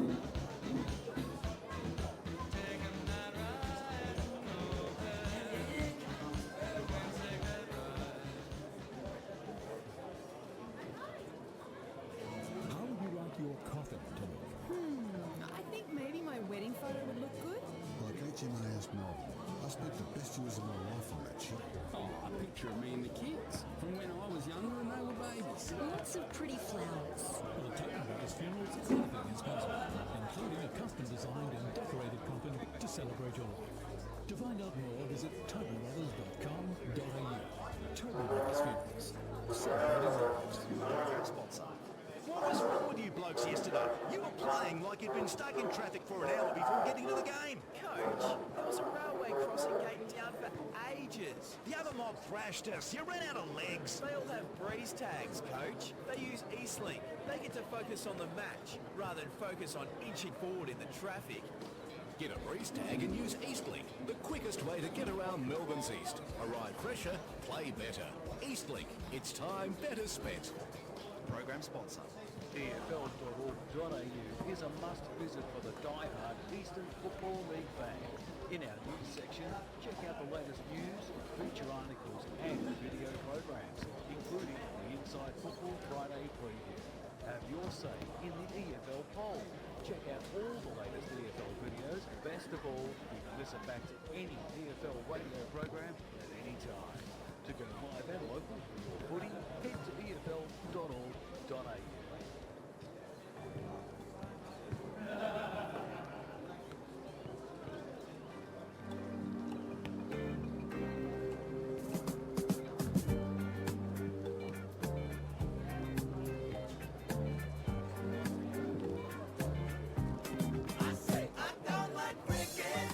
Welcome back to the Radio Eastern Studios. It is Dyson Baker back here, and plenty of action going on right across the Eastern Football League. The 2 games, we've got both elimination finals to be played this afternoon. It is Sunday afternoon football, just hopping back on what happened in yesterday's finals. It was Templestowe winning their way through to the second semi-final. They'll take on Mitcham, and the Basin at this stage will be taking on Ringwood next Sunday afternoon, although Upper Gully a lot of work to do. Led by 3 points at half-time in our EFL game day match of the day, and Ringwood just went bang, 5 goals 3 to 1 goal 4 in that second term, and now take a 20-point lead. Ringwood 9-6-60, Upper FERNTREE Gully 6-4-40. In the other game going on over at Mitcham at Walker Park, it's Kilsyth 5-5-35, Cold Stream 2-6-18. And it was only a late goal there from Rafferty just before the stroke of half-time, which got Coldstream back into the match at the Cougar-off. At Dockland Stadium, they're 7 minutes into the last quarter. It is Fremantle by 7 points. They're 11-9-75. North Melbourne 1 point now. 68. Griffin and Sandilands have 2. Todd Goldstein just the kicked the goal. Dockers, while 1 point Harvey now. with 3, Brown and Nahas with 2. Leading possession winners on the ground, Neil 23, Barlow 21 and Johnson 20. While for North it is Cunnington 19, Swallows 17 and Nick Del Santo 16. So the Dockers, having said that, North's just kicked a goal to bring it back to the point. So that one's going to go right down to the wire. We're hoping that our EFL Gameday match of the day is going to go right down to the wire, all thanks to the Pancake Parlour. Do you get a feeling that that could potentially happen, Seymour? Look, I think so. I mean, Ringwood probably just kicked away in maybe a 10-minute space at the start of the second quarter, and then Upper Gully were able to fight back. If they can find a way to wrestle back this margin at three-quarter time, this is going to be a fantastic game. And I think from memory, Dyson, season 2014, a radio game between these two sides ended in a draw, so they're no stranger to a bit of tension, a bit of drama. Certainly did, and probably match up still. A couple of young sides probably match up quite well against each other. It's interesting though, you know, we look at Ringwood, who for all intents and purposes only put themselves into finals contention in the last 4 weeks or something. Before that, we thought it was all going to be South Belgrave, and now they're being touted as the potential dark horse of the 2015 finals. Yeah, well, they certainly are, and we can see that they beat Mitcham last week, so their best form, and it's almost got to the stage now where the ladder position becomes irrelevant. They're up and flying. They win 3 games of footy in a row. Well, you never know what could happen. I think certainly stranger things have happened, and the winner today, I mean, will the Basin are ripe for the picking next week? Where's your heart here, though, Dyson? Because you've got the Heatherdale Cricket Club connection with Brett and Toole running around for Upper Gully. The Ringwood boys are probably ones you've liked watching over the journey as well. Where are you leaning? Well, I liked Upper Gully when we went out there to see them against the Basin a few weeks ago. They really made a statement on that day, although Ringwood's form over the last 5 weeks has been super impressive, and I don't think that's something out of the bag. I think that's something that they had sort of stored up and just weren't able to put probably a full fit 22 out on the park, which is something that really cost you, particularly in the early point of the year. They probably missed a few wins that they should have gotten, and then in the back half of the year, everything started to click for Paddy Bowden and his boys. And I think if they can get through this week, they take down Upper Ferntree Gully today, they send a massive message to the base, and then they come out next week. And I think potentially, if Ringwood get up here today, I think I see them going straight through to a preliminary final. Could it all be in vain, though, Dyson Baker? Because who's going to get near Templestowe, really? That's the honest question that we're all asking. Well, it's going to be pretty hard to see anything shy of a Mitcham-Templestowe grand final, put it that way. Yeah, I think that's what the fans want, and that's what us as broadcasters want. Well, thanks, Dyson Baker. We'll have a quick chat to Wayne Brasher. Thanks to TuStat, the match stats in the first half. Yeah, interesting here, Paul. Inside 50s for the match so far. Upper Gully 25 for their 6 goals 4, and for Ringwood 24 for their 9 goals 6. So really good there for Ringwood. Stoppages 7-4 favouring Upper Gully. Clearances 9-7 for the Upper Gully team.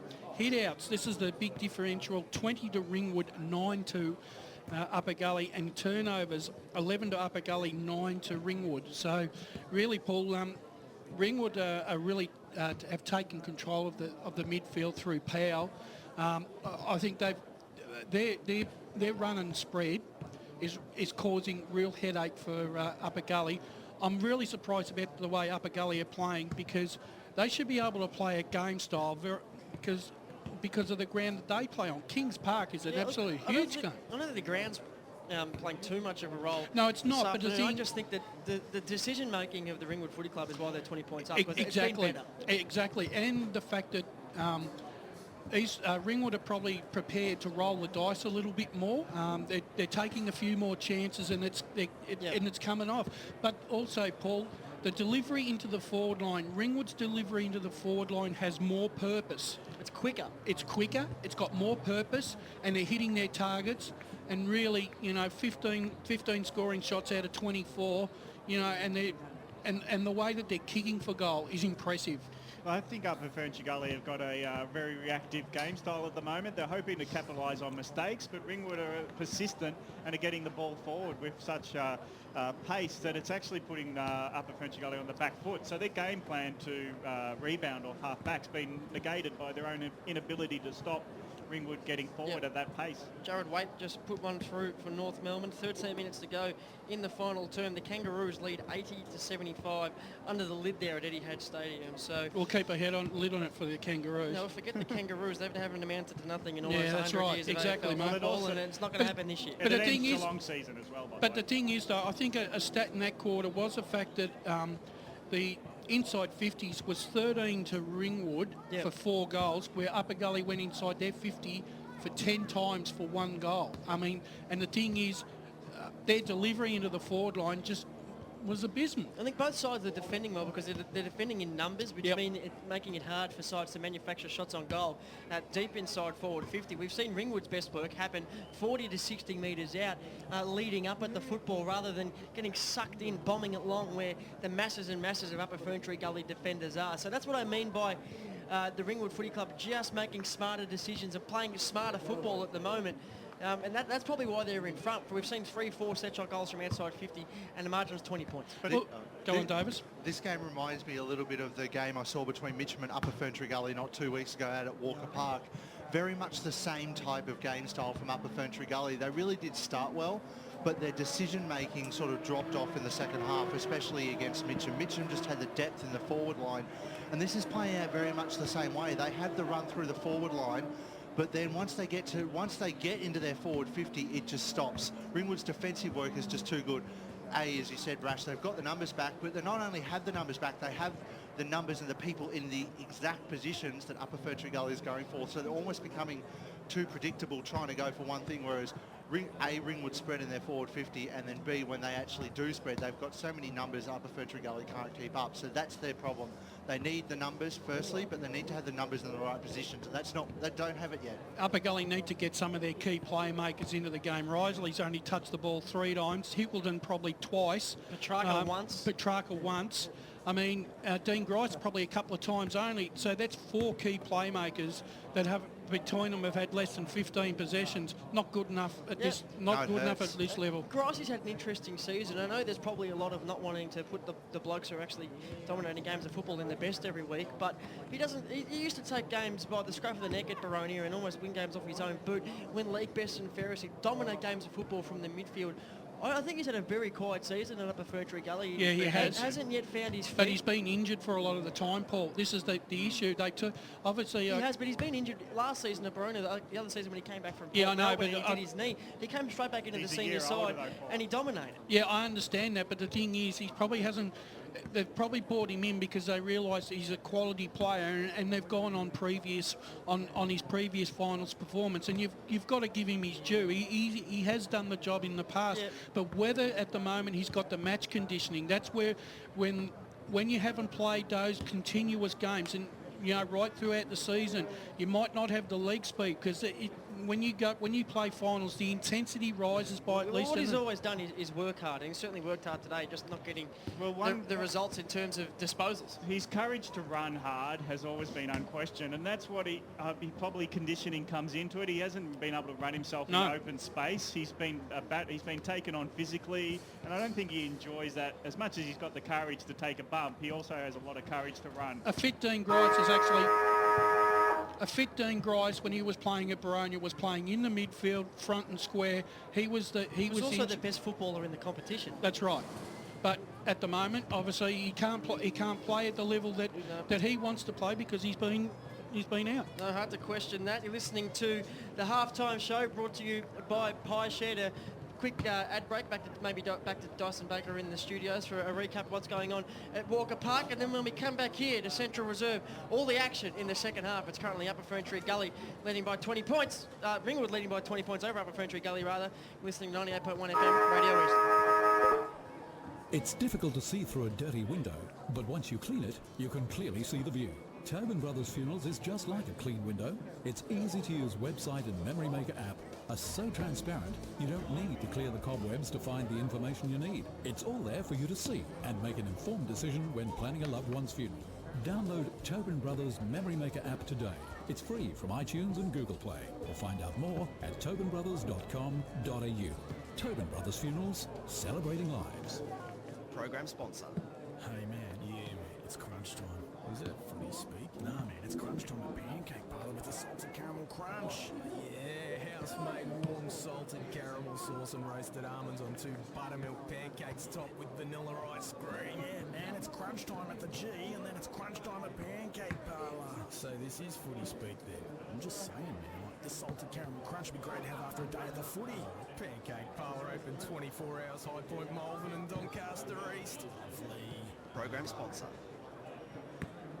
What was wrong with you blokes yesterday? You were playing like you'd been stuck in traffic for an hour before getting to the game. Coach, there was a railway crossing gate down for ages. The other mob thrashed us. You ran out of legs. They all have breeze tags, Coach. They use E-Slink. They get to focus on the match rather than focus on inching forward in the traffic.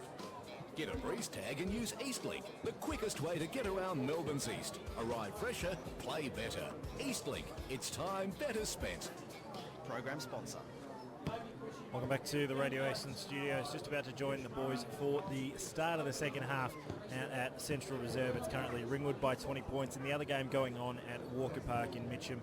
It's Kilsyth 5-5-35 leading the Cougar off over Coldstream 2-6-18. At Dockland Stadium, it's a 4-point lead currently to North Melbourne. They lead 12-9-81. Fremantle 11-11-77. So that one's going to go right down to the wire. That's 18 minutes gone. Final term, but I think it's time to send you back to the boys out at Central Reserve for what is set to be a massive second half of action here on EFL Game Day.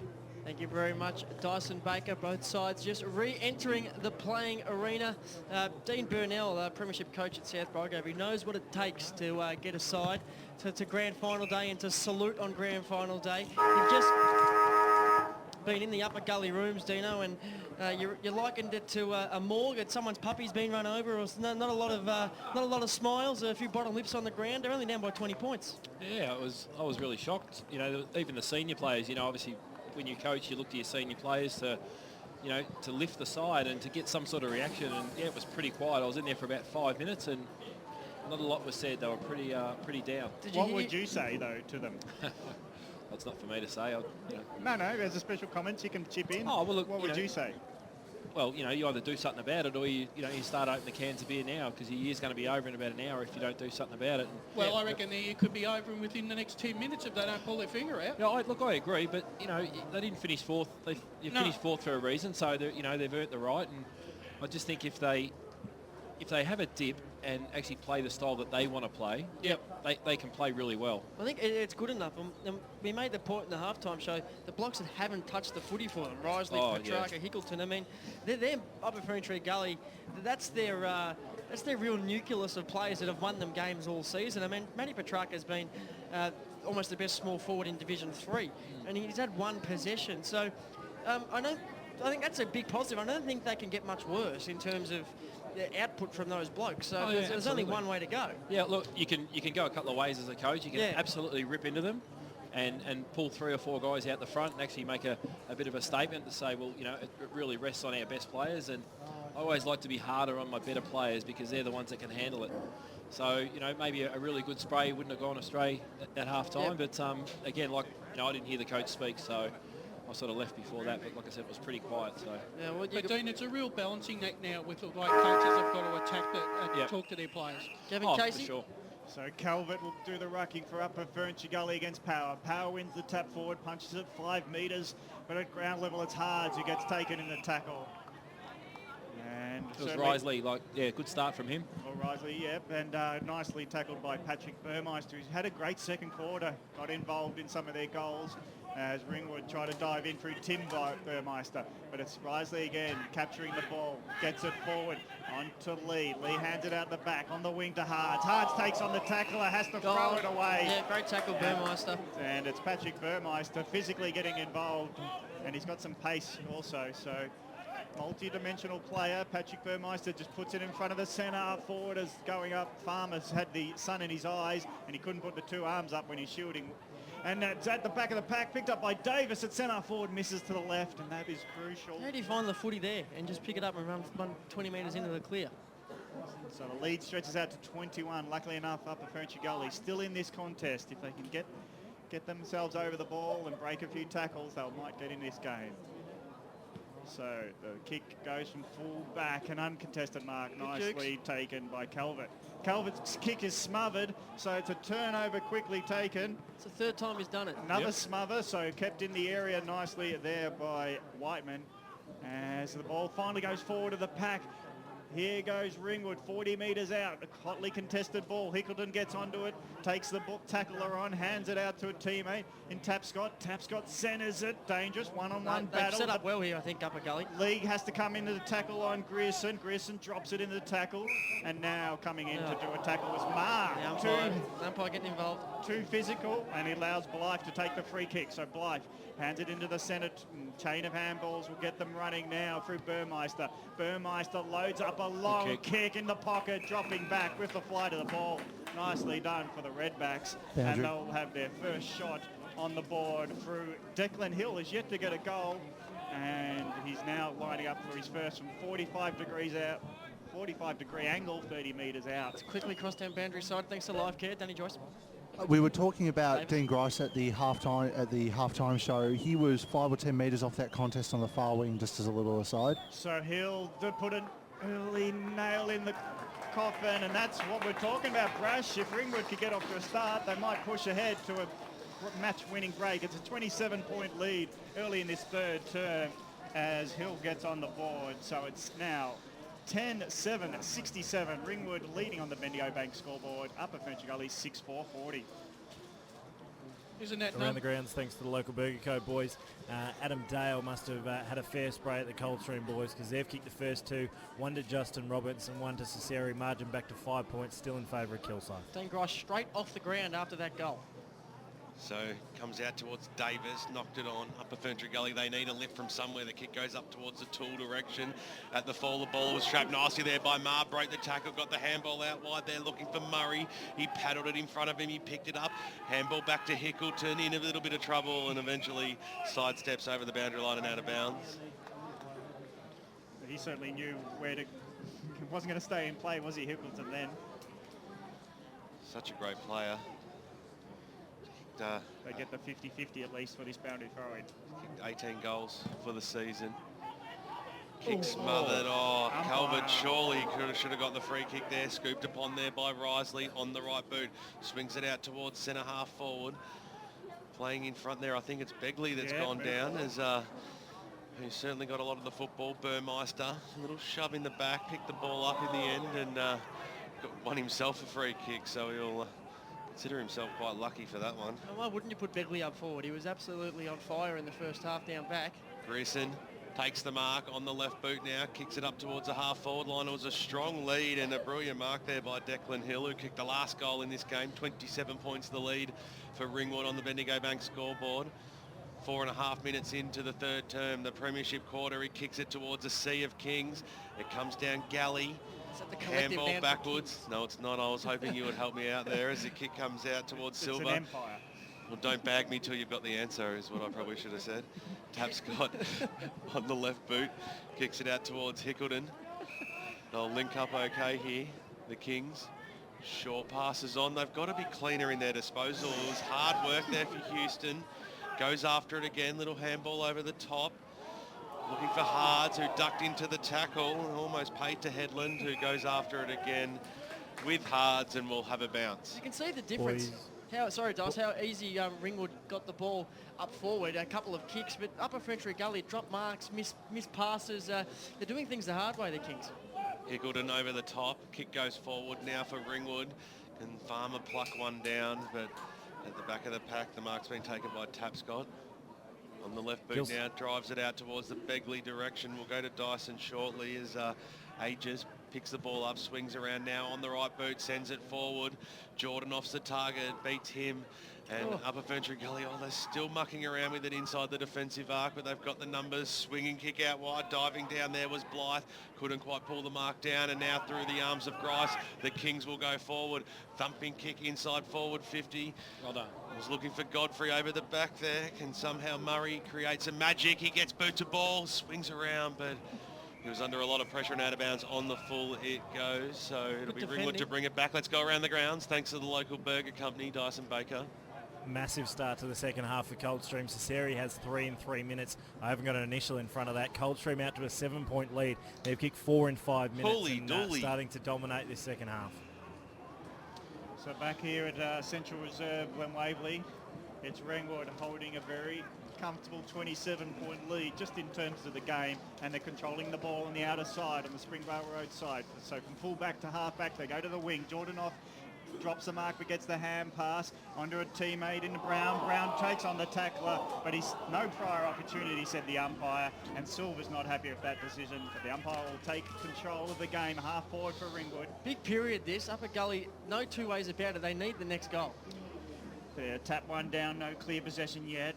As Whiteman goes at it, has to be the tackler, Jordanoff, high up and under. Houston just knocks it forward 20 metres, hoping for a Kingsman to run onto it, but it's the opposition. Ringwood taking control on the outer side for Jordanoff, taking a speared pass. Now goes inboard to Tim Burmeister. He's got a hand pass runner going on, and here they go, Ringwood loading up. Who's in best position? On the back, the leap was there, the sit was there. Drop mark by Cairns, hands it out to a teammate. They're sharing it now. Cairns has got it again, and he's fumbling it, just missing his opportunity, but they've got many as the ball centred from the pocket into the goal square. No mark taken by the defence there in Carroll.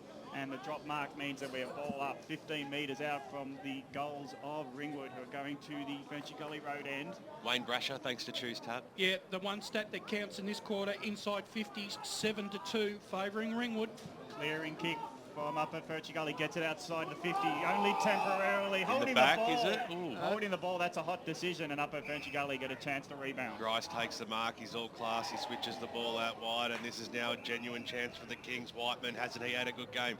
Swings back in and kicks it up towards the half-forward line. Using his body okay at the last moment, there was Petrarca over the back there. Godfrey right on his hammer, his lag. Godfrey bouncing football, which actually went over the paint on the full, and Ringwood will get a chance to bring the ball back in, and that they do.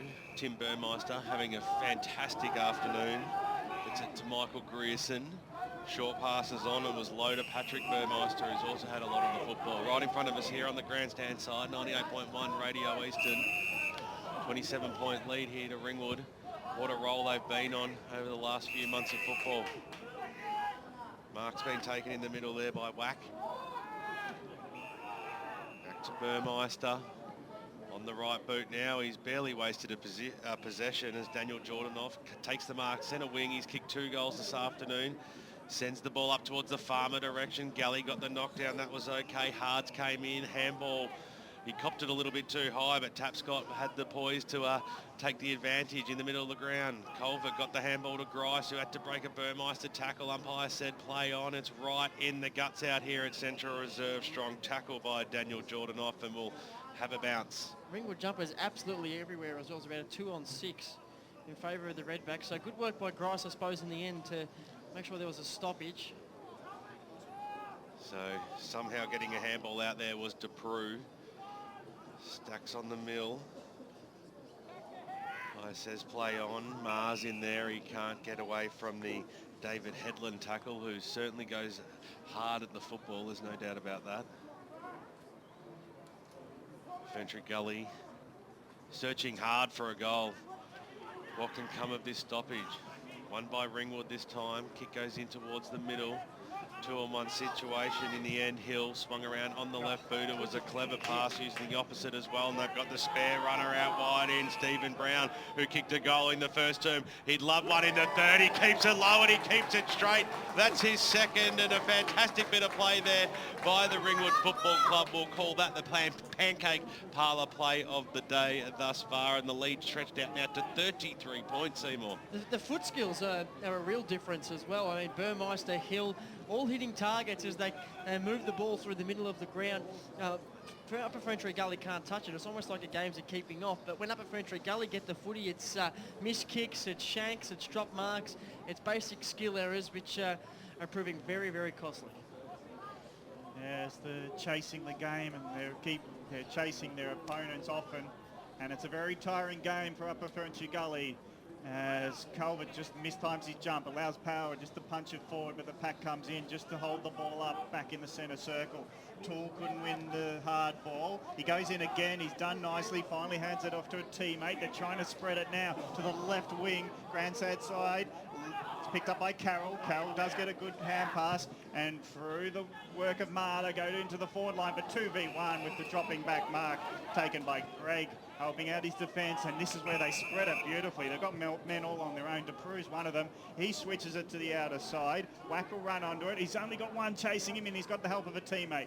And he uses that advantage just to get around his opponent, put the ball to the wing, and they've got time through Maudsley, and they're sharing it nicely. Short pass holds it up, but they've got control of the game, Ringwood, on the outer side.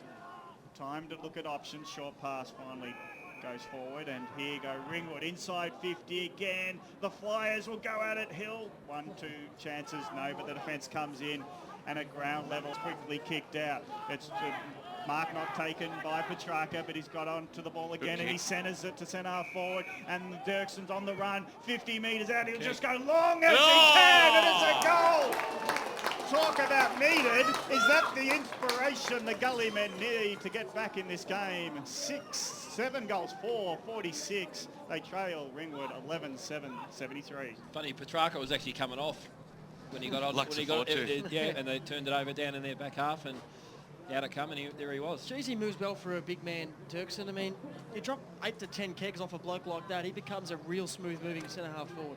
Westfield Knox contender for the goal of the day. Certainly the best we've seen out here this afternoon. Exciting. That's what they need, a bit of spark. Definitely. Around the grounds, thanks to the local Burger Co. 12 minutes gone to third term out at Walker Park. Kilsyth get one to steady the ship. Coldstream by a point. Coldstream 6-6-42.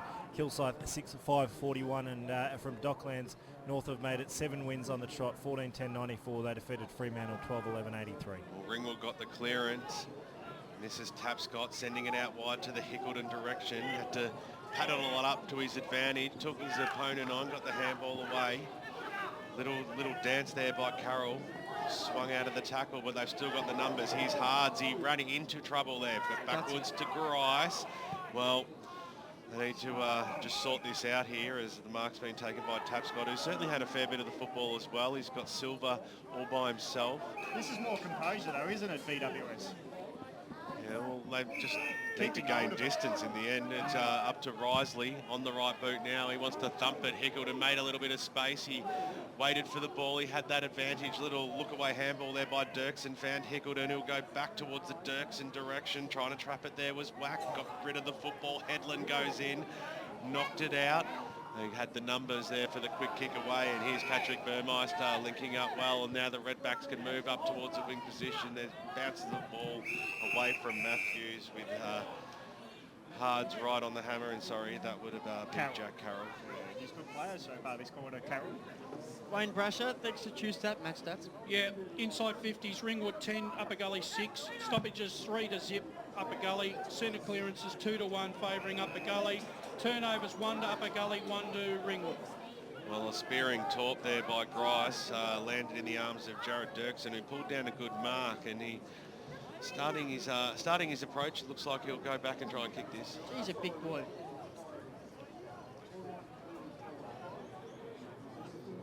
So Dirksen, 1 for the afternoon. Got too close to the man on the mark, kicked it straight into him. Might be able to get the spoils here over the top. Houston almost giving away a free kick, but we'll have a bounce inside the Upper FERNTREE Gully forward line. Yeah, they're playing okay, Upper Gully. They've just got to get a bit of reward on the scoreboard. The last 5 or 6 minutes they've been okay. Just like a little bit of polish. Just a little bit. 27 points is the margin. What can Lee do? Little handball out wide. Grice somehow got boot to ball, gained about 20 metres or so, but trapped by Maudsley. On the right boot, drives it out to Hill, who had a good lead, and he needed a good pass, and he got it. Out in front there of Jason Dibbett. Hear the crowd getting right into this game as the kick goes up towards the Brown direction, but coming over the top, easy as you like, is the big man at Power. Kicks the ball up towards the half-forward line. This is looking promising here. The mark's been taken by Jack Blythe. Great kick. On the left boot, sends it towards the forward pocket. Farmer and Galley. What a battle that's been all day. What a great tackle there by Galley. And the umpire said it's even Steven. Let's have a bounce. Didn't take long to get down there, boys, did it? It certainly looked a lot easier than what the Kings have been dealing with. Colbert went up unattended in the end, knocked it out, but scooped straight across there by Cairns, who was fouled against by Ryan Silver, and the umpire said, go back and have a shot on goal. You can hear the size of the Upper FERNTREE Gully faithful, but he'll go back and have a shot on goal to increase his margin back out to beyond 5 goals. He was lucky there. He fell over, and then the guy could only fall on top of him. So he was pretty lucky there because he was holding the ball dead to rights if he didn't fall over. He'll kick from just inside the 50. Kicked 1 goal this afternoon. We're right behind him here. Comes in now. Starts it right, and it is absolutely perfect. Gun barrel straight. It goes through. And on the Bendigo Bank scoreboard, it is 12 goals, 779. The Ringwood Football Club running away with this one here. 7-4-46. The Upper FERNTREE Gully Football Club.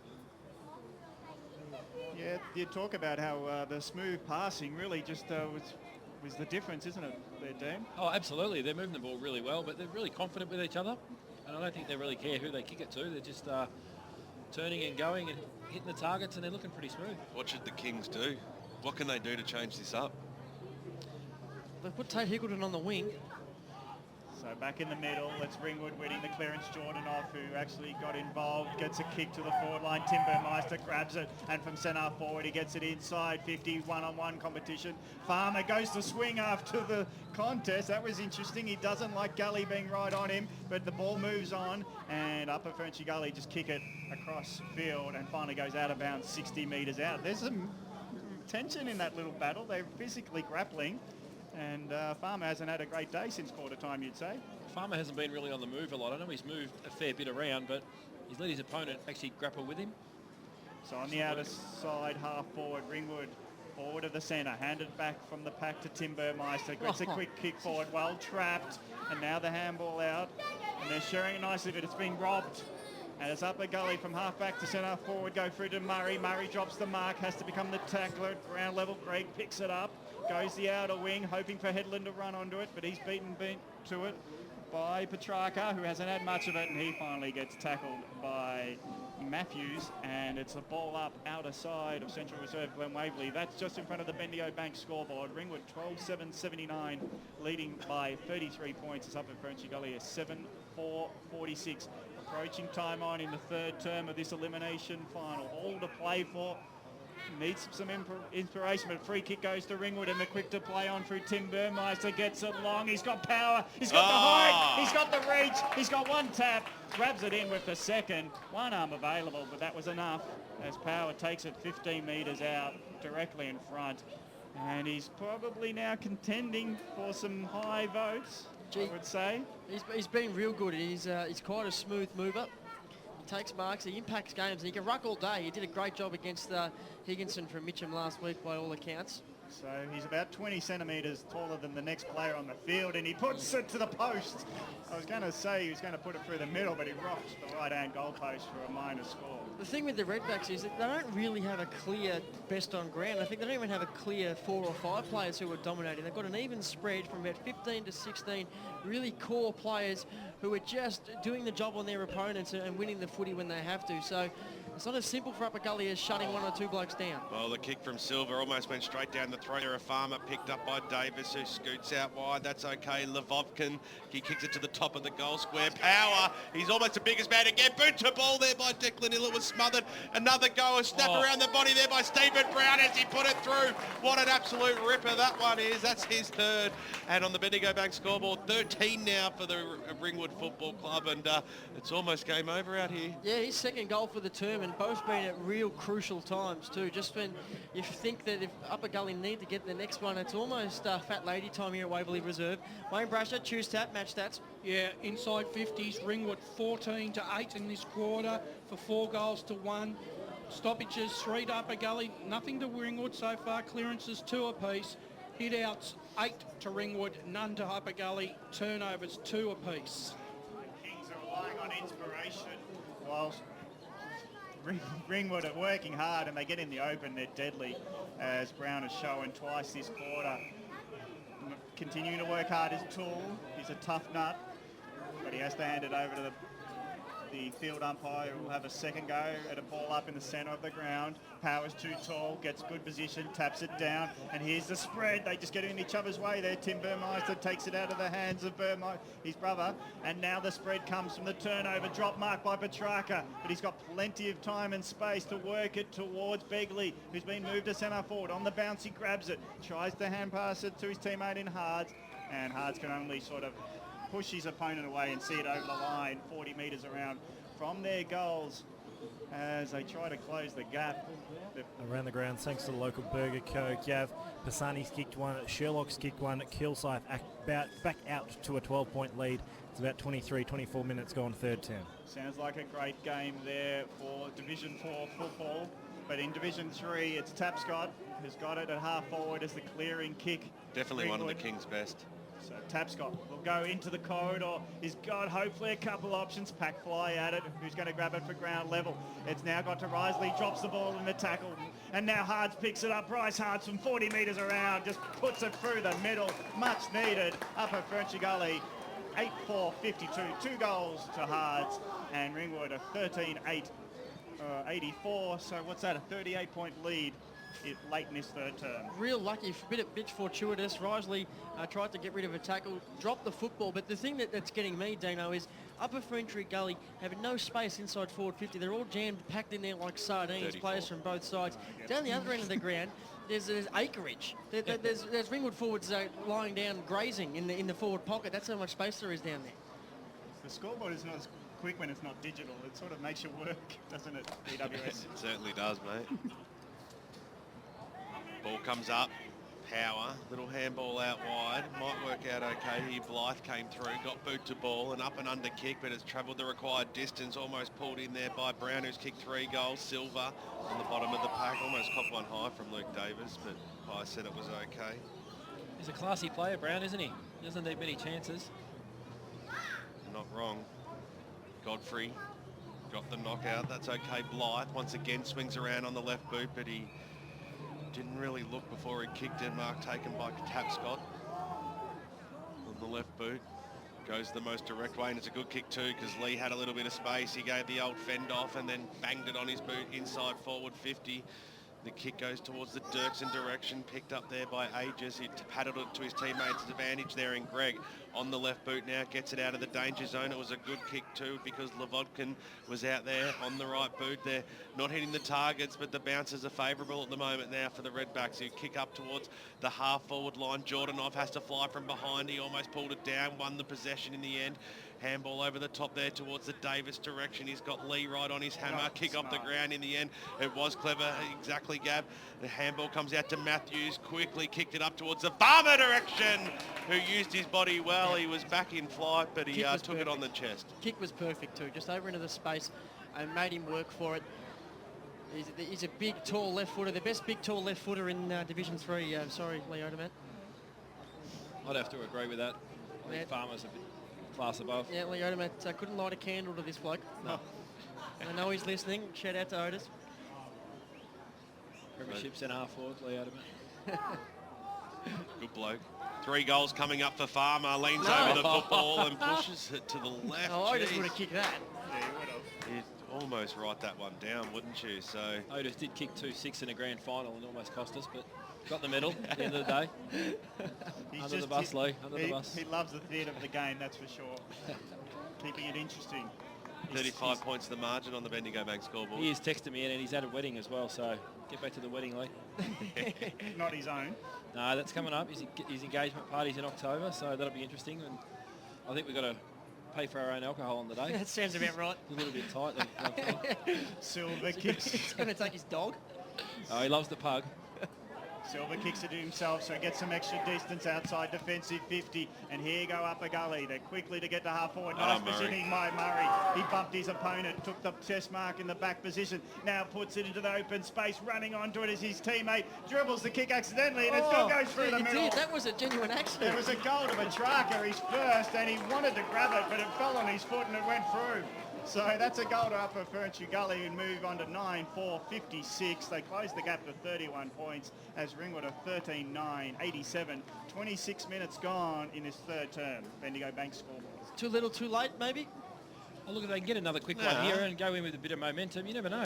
They're good enough side to score quickly, aren't they, if they get the game going? Is that right, Dean? You reckon? Absolutely. Momentum's a tough thing to stop if you can get on a bit of a roll, and you never know. Around the grounds, thanks to the local burger co, Ben Mullett slots his second. Kilsyth back out to an 18-point lead nearing three-quarter time. Well, the Redbacks have been able to answer so well this afternoon. Silva dropped what he probably should have taken. Good tackle by Jordanov. Gully was there for support.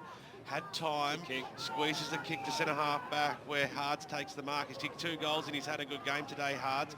Player out wide is Petrarco. Kick the last. Swings around now on the right boot. This is looking better as the mark's being taken out there by Brenton Toole. Eyes only forward as the kick goes inside forward 50. Making space out there was Hards, but the kick couldn't find the target. Over she goes, 55 metres out from goal. Hope you're enjoying the broadcast on 98.1 Radio Eastern and streaming live around the globe, efl.org.au. Keep us up to date out at Walker Park on Twitter, @FootyEFL. Looks like that game might go right down to the wire, and who knows what could happen here as a fresh air shot by Colbert. Had 2 going after it as the siren sounds to mark three-quarter time. Premiership quarter done and dusted. It probably went both ways in the end, but Ringwood started off better. A couple of late ones from Upper Gully. They fought back well. 29 points the margin going into the last break. All ahead of the Kings. The Redbacks certainly have control of this one. Back to Dyson Baker in the Radio Eastern studios after we hear the multiple goal kickers for the day. Stephen Brown's kicked 3 goals for the Redbacks, 2 each to Daniel Jordanoff and Trent Farmer, whilst 3 goals to Ryan Murray. He's been the lead up forward for the Kings, and 2 goals to Bryce Hard-Seymour. You're listening to 98.1 FM Radio Eastern, the home of the Eastern Football League.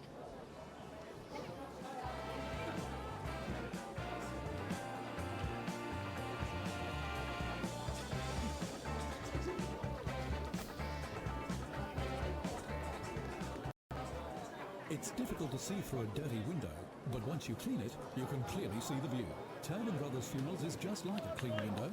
Its easy-to-use website and Memory Maker app are so transparent, you don't need to clear the cobwebs to find the information you need. It's all there for you to see and make an informed decision when planning a loved one's funeral. Download Tobin Brothers Memory Maker app today. It's free from iTunes and Google Play. Or find out more at tobinbrothers.com.au. Tobin Brothers Funerals, celebrating lives. Program sponsor.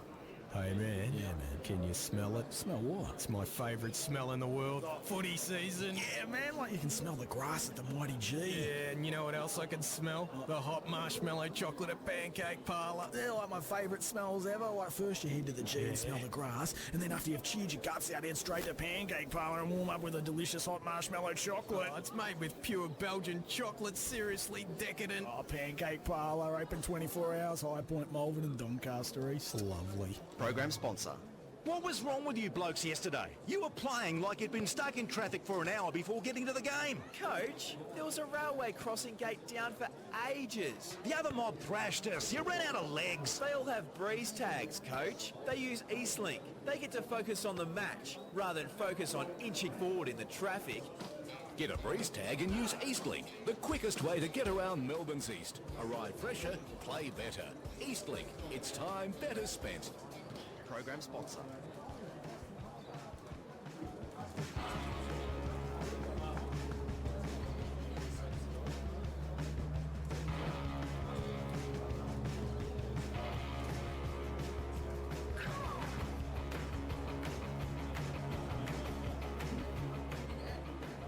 Welcome back to the Radio Eastern studios. What a day for Eastern Football League football.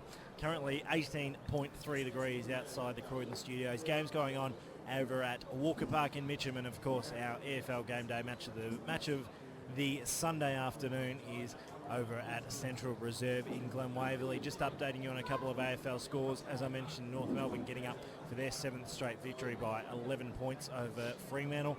North 14-10-94 defeating Freo, 12-11-83. Harvey kicking 4. In the other game that's going on around the Eastern Football League at three-quarter time, it's Kilsyth 9-8-62, leading Coldstream 6-7-43.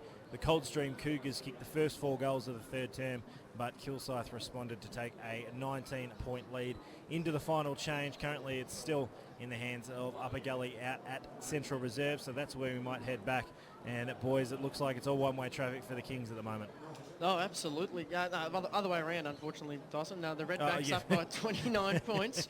The margin got out to near on 7 goals earlier on in that third term. But FERNTREE Gully through Petrarca were able to peg a couple back, which means that 29 points isn't insurmountable. Can you just repeat that Coldstream Kilsyth score, Dyson Baker? Is that a real close three-quarter time margin? Kilsyth 9862 kicked the last 3 goals of the third term. Coldstream 6743. So a 19-point lead in favour of the Kilsyth Cougars at the final change. Okay, thank you very much. That looks like the place to be, but you never say never here, especially in this game. When Upper Gully are up and running, they can score just about as quickly as anybody in Division 3. Dana, you're a smart man. Do you think Upper FERNTREE Gully can do enough? They obviously need to kick 3 quick ones probably in the first 10 minutes. Well, look, I don't think so. But having said that, if they need to score from their midfield, they're getting no penetration from their midfield forward to the centre. You know, Grice, he lifted a little bit that quarter. You know, Risley really started the first 5 or 10 minutes. He was really boring in hard, but they're not getting the ball forward of the centre where they can be the most dangerous for their side. So yeah, I'd like to see them even cheat a little bit, not so much cheat, but get forward of the footy and just sort of move the ball quickly with a bit of momentum. So those on-ballers need to start scoring. So, you know, a goal each from maybe a... It sounds stupid, but when you're down by 5 goals... Got to roll the dice. You've got to front run a bit, don't you? Oh, you do. I mean, absolutely. And it's hard to do, though, because when the opposition are playing so well, and you know, to Ringwood's credit, they're only letting Upper Gully play as well as they, you know, they're letting them play. So, yeah, you've got to give credit to Ringwood. They've played really well so far. They certainly have. Wayne Brasher, thanks to TuesTap, you've just drifted into the stats chair very nicely this afternoon. What are we looking at after 3 quarters in terms of numbers? Yes, in that third quarter, Ringwood had 17 inside 50s for 4 goals, 3 for a total of 41 for the match. Upper Gully had 11 inside 50s for 3 goals for 36 in the match. Stoppages favour Upper Gully 10-4. Centre clearances for Ringwood 12-11. Hit outs 30 to Ringwood, 11 to Upper Gully, and turnovers 14 to Upper Gully, 13 to Ringwood. The inside 50s is probably the discrepancy, but I think it's, I mean, you don't win games by 5 goals because you've gone inside 55 more times. You win games by 5 goals because the way you're going inside 50 is better than the other side, and I don't see how Upper Gully are going to be able to manufacture 5 or 6 shots on goal, let alone put them all through. Yeah, they're not getting the ball deep enough either. They're kicking the ball from 80 metres out to 40 metres out rather than chipping the ball back inside and getting it a lot deeper into their forward half. It's making Ringwood really easy from the rebound out of their defence. 29 points the margin in favour of the Redbacks. The last quarter not too far from getting underway here. This is the 2015 Division 3 Elimination Final. The Redbacks have all the running. Gav Casey, take us away. So we need, for a contest-wise, the siren not to blow while I'm speaking, but Upper FERNTREE Gully to get the first on the board. As we're underway in the 4th quarter, Power does the roving, kicks it out of the centre, but it's been marked, chopped off nicely there by Silver. Silver takes the mark in defence and quickly goes to the outer side. He needs a big quarter, Grice. And Grice, she spears it in, but it's a dangerous kick. Hards couldn't get there, and Hards goes too hard over the top as Ringwood claim it. Almost a bit of tension out of that one. As Ringwood are quick to spread to half forward. The umpire still watching what's going on behind him. Doesn't see Burmeister's quick to play on. The kick spirals, floats, whatever you like. Davis couldn't take it, but he's good to grab and run onto it. Burst 1, 2 tackles, centering ball. It's a lot of black around this one. Can Jordanoff claim it in time before the tackler comes in? Hands it off to Cairns. Cairns gets it on to his teammate in Headland. Headland's kick is smothered just in time. Grice, well done. As they're working hard up at FERNTREE Gully to defend. They're keeping it, working it hard, but Ringwood now claim it 50 metres out. Patrick Burmeister puts it into the hot spot, 10 metres out. It's coming over the top. The defence does well for Upper FERNTREE Gully to concede only a behind. And it is a 5-goal margin. 30 points the difference early in this 4th quarter. Dean or Paul, do we see a comeback? Well, 5 or 6 minutes of this and no. Yeah, all they've got to do here, Ringwood, is defend for 5 minutes, and then it could be one of those games that completely goes the other way. The kick-ins like that don't help. They certainly don't. Silva, who's been A really good play today for the Kings. Coughed it up. Big fly by Farmer over the back. Well, a bit of a step-ladder job there on Silver, and he ripped it down the big full forward. He's kicked 2 goals this afternoon, and this might be the nail in the coffin that the Redbacks are after. Funny enough, even it goes back to as far as the kick-out. The kick-out was long and it was wide. It was really nothing. It doesn't show any intent that you're trying to take the game on. You know, you do that if you're 5 goals in front. Yep. You know, use a bit more of the middle of the ground. You know, even though Grice's ball was intercepted, at least he was trying to get it through the middle. Well, you can just mark this one down in your Eastern football. That's 3 goals on the board to the big full forward Farmer, and that's 14 now for Ringwood. And they move on to the Bendigo Bank scoreboard out to a very insurmountable lead, you would think, Seymour. Yeah, absolutely. It's out You're reading boundary banter. Yeah, I'm just flicking through the Eastern football. It's a great read, and you gave it a nice plug before. But that and the 100 lollies you've had. Yeah, exactly. I'm starting to feel a bit sick. No, 5 or 6 goals. It's going to be tough, especially like I said before. Seeing as the way they've actually gone inside 50, they have struggled to manufacture shots on goal. That's not going to happen for them now. So back in the Around middle. the grounds, thanks to the local Burger Co. Goal for goal over at Walker Park. Coldstream got the first. Kilsyth get the second. Restore their 19-point lead. Early stages, final term.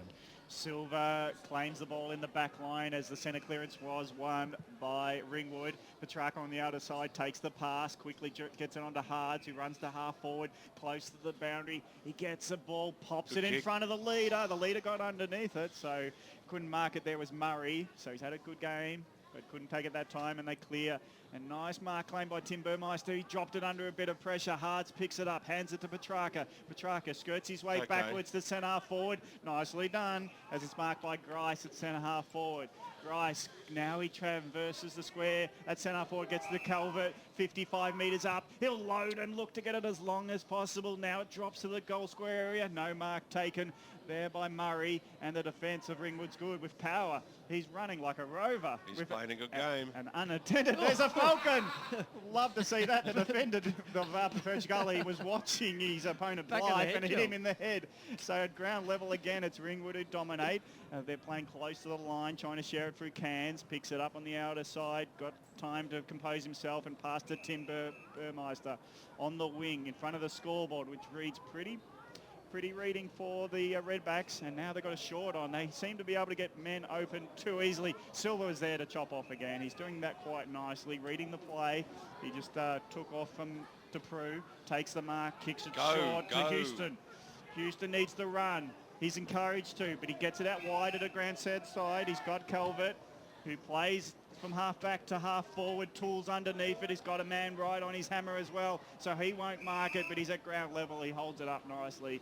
So 5 metres in from the boundary line. The Ringwood kids have been good today. Jordanov, Lance Cairns was a New Zealand cricketer. Nathan Cairns has been very good. He's made some smart decisions and led up at the footy well. These are all graduates of the under-19 program down there at the Redbacks, so they'd be pretty happy with the work they're doing on the senior stage. Just like Lance Cairns, Upper French Gully been hit for 6. A couple of big straight 6s at the MCG. Yeah, he's a big boy. Match fixing? Or no, that was Chris. We're sort of deviating from football, but it's entertaining, no doubt. And at ground level, Ringwood get first onto the ball. Litvovkin. And he's jumped on the ball, and players jump on him. So it stacks on the mill, half forward for Upper Ferntree Gully. Definitely need the next goal if they're going to have a chance. They just need some inspiration. Is Petrarca the man that needs to get involved? Get up high in the field like he's trying to. And Risley's been quiet today. Toole comes over the top, wins the punch down, and then he's at ground level. He's first one to react. But the numbers always seem to be with Ringwood. They can't get out of this pack of 20 so far. Now it's a chance. Opens up to Hards. Half forward, 50 metres out. Puts it to the goal square. Goes to the left side. Great mark! Well done by Murray, who's kicked 3. And he just knows where the drop of the ball is. And a metre out, he takes the mark. I don't know how he found himself one out there again. That's twice in the last 2 or 3 minutes. Well, he had another defender in the area, and it didn't faze him. And he's now going for the Stevie J from on the boundary line. The angle is as acute as you could possibly want it to be. He's got the 5 metres to work, and he works it around the right boot, and the goal umpire suggests he's got it over the top for a goal. So that is goal number 4 for Murray, and he was... And a contender for the Pancake Parlour goal of the day. Yeah, give it to him. He's deserved it on his efforts today. You just get accolades today. There's no awards. He gets my plaudits. As Ringwood still lead this at 14-10, 94, 10-4, 64 are the Kings. And it's a 30-point game, 6 minutes into this final term. That's all right, because it's the Westfield Knox goal of the day anyway. It is in they'll have a Trojan workhorse player of the day. Is there a sniff there left, Dino? No, look, I reckon he was the one that you should have won out about 45 minutes ago. Yep. He looked the most deadly, but it just hasn't happened.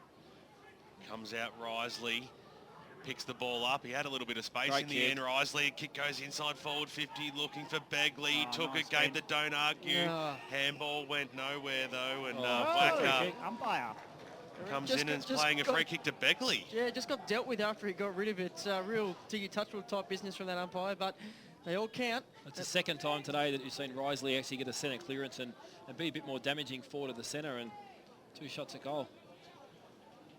Well, he's had a good game. He's played up back. He's been brought forward. It's a huge kick to reduce the margin to 24. He started it right. You heard the size as soon as it hit the boot. So behind is the result. 29 points is the margin on the Bendigo Bank scoreboard. 8 minutes into the final term. Still time if they're good enough. Andy point, 5 straight, gets a job from here.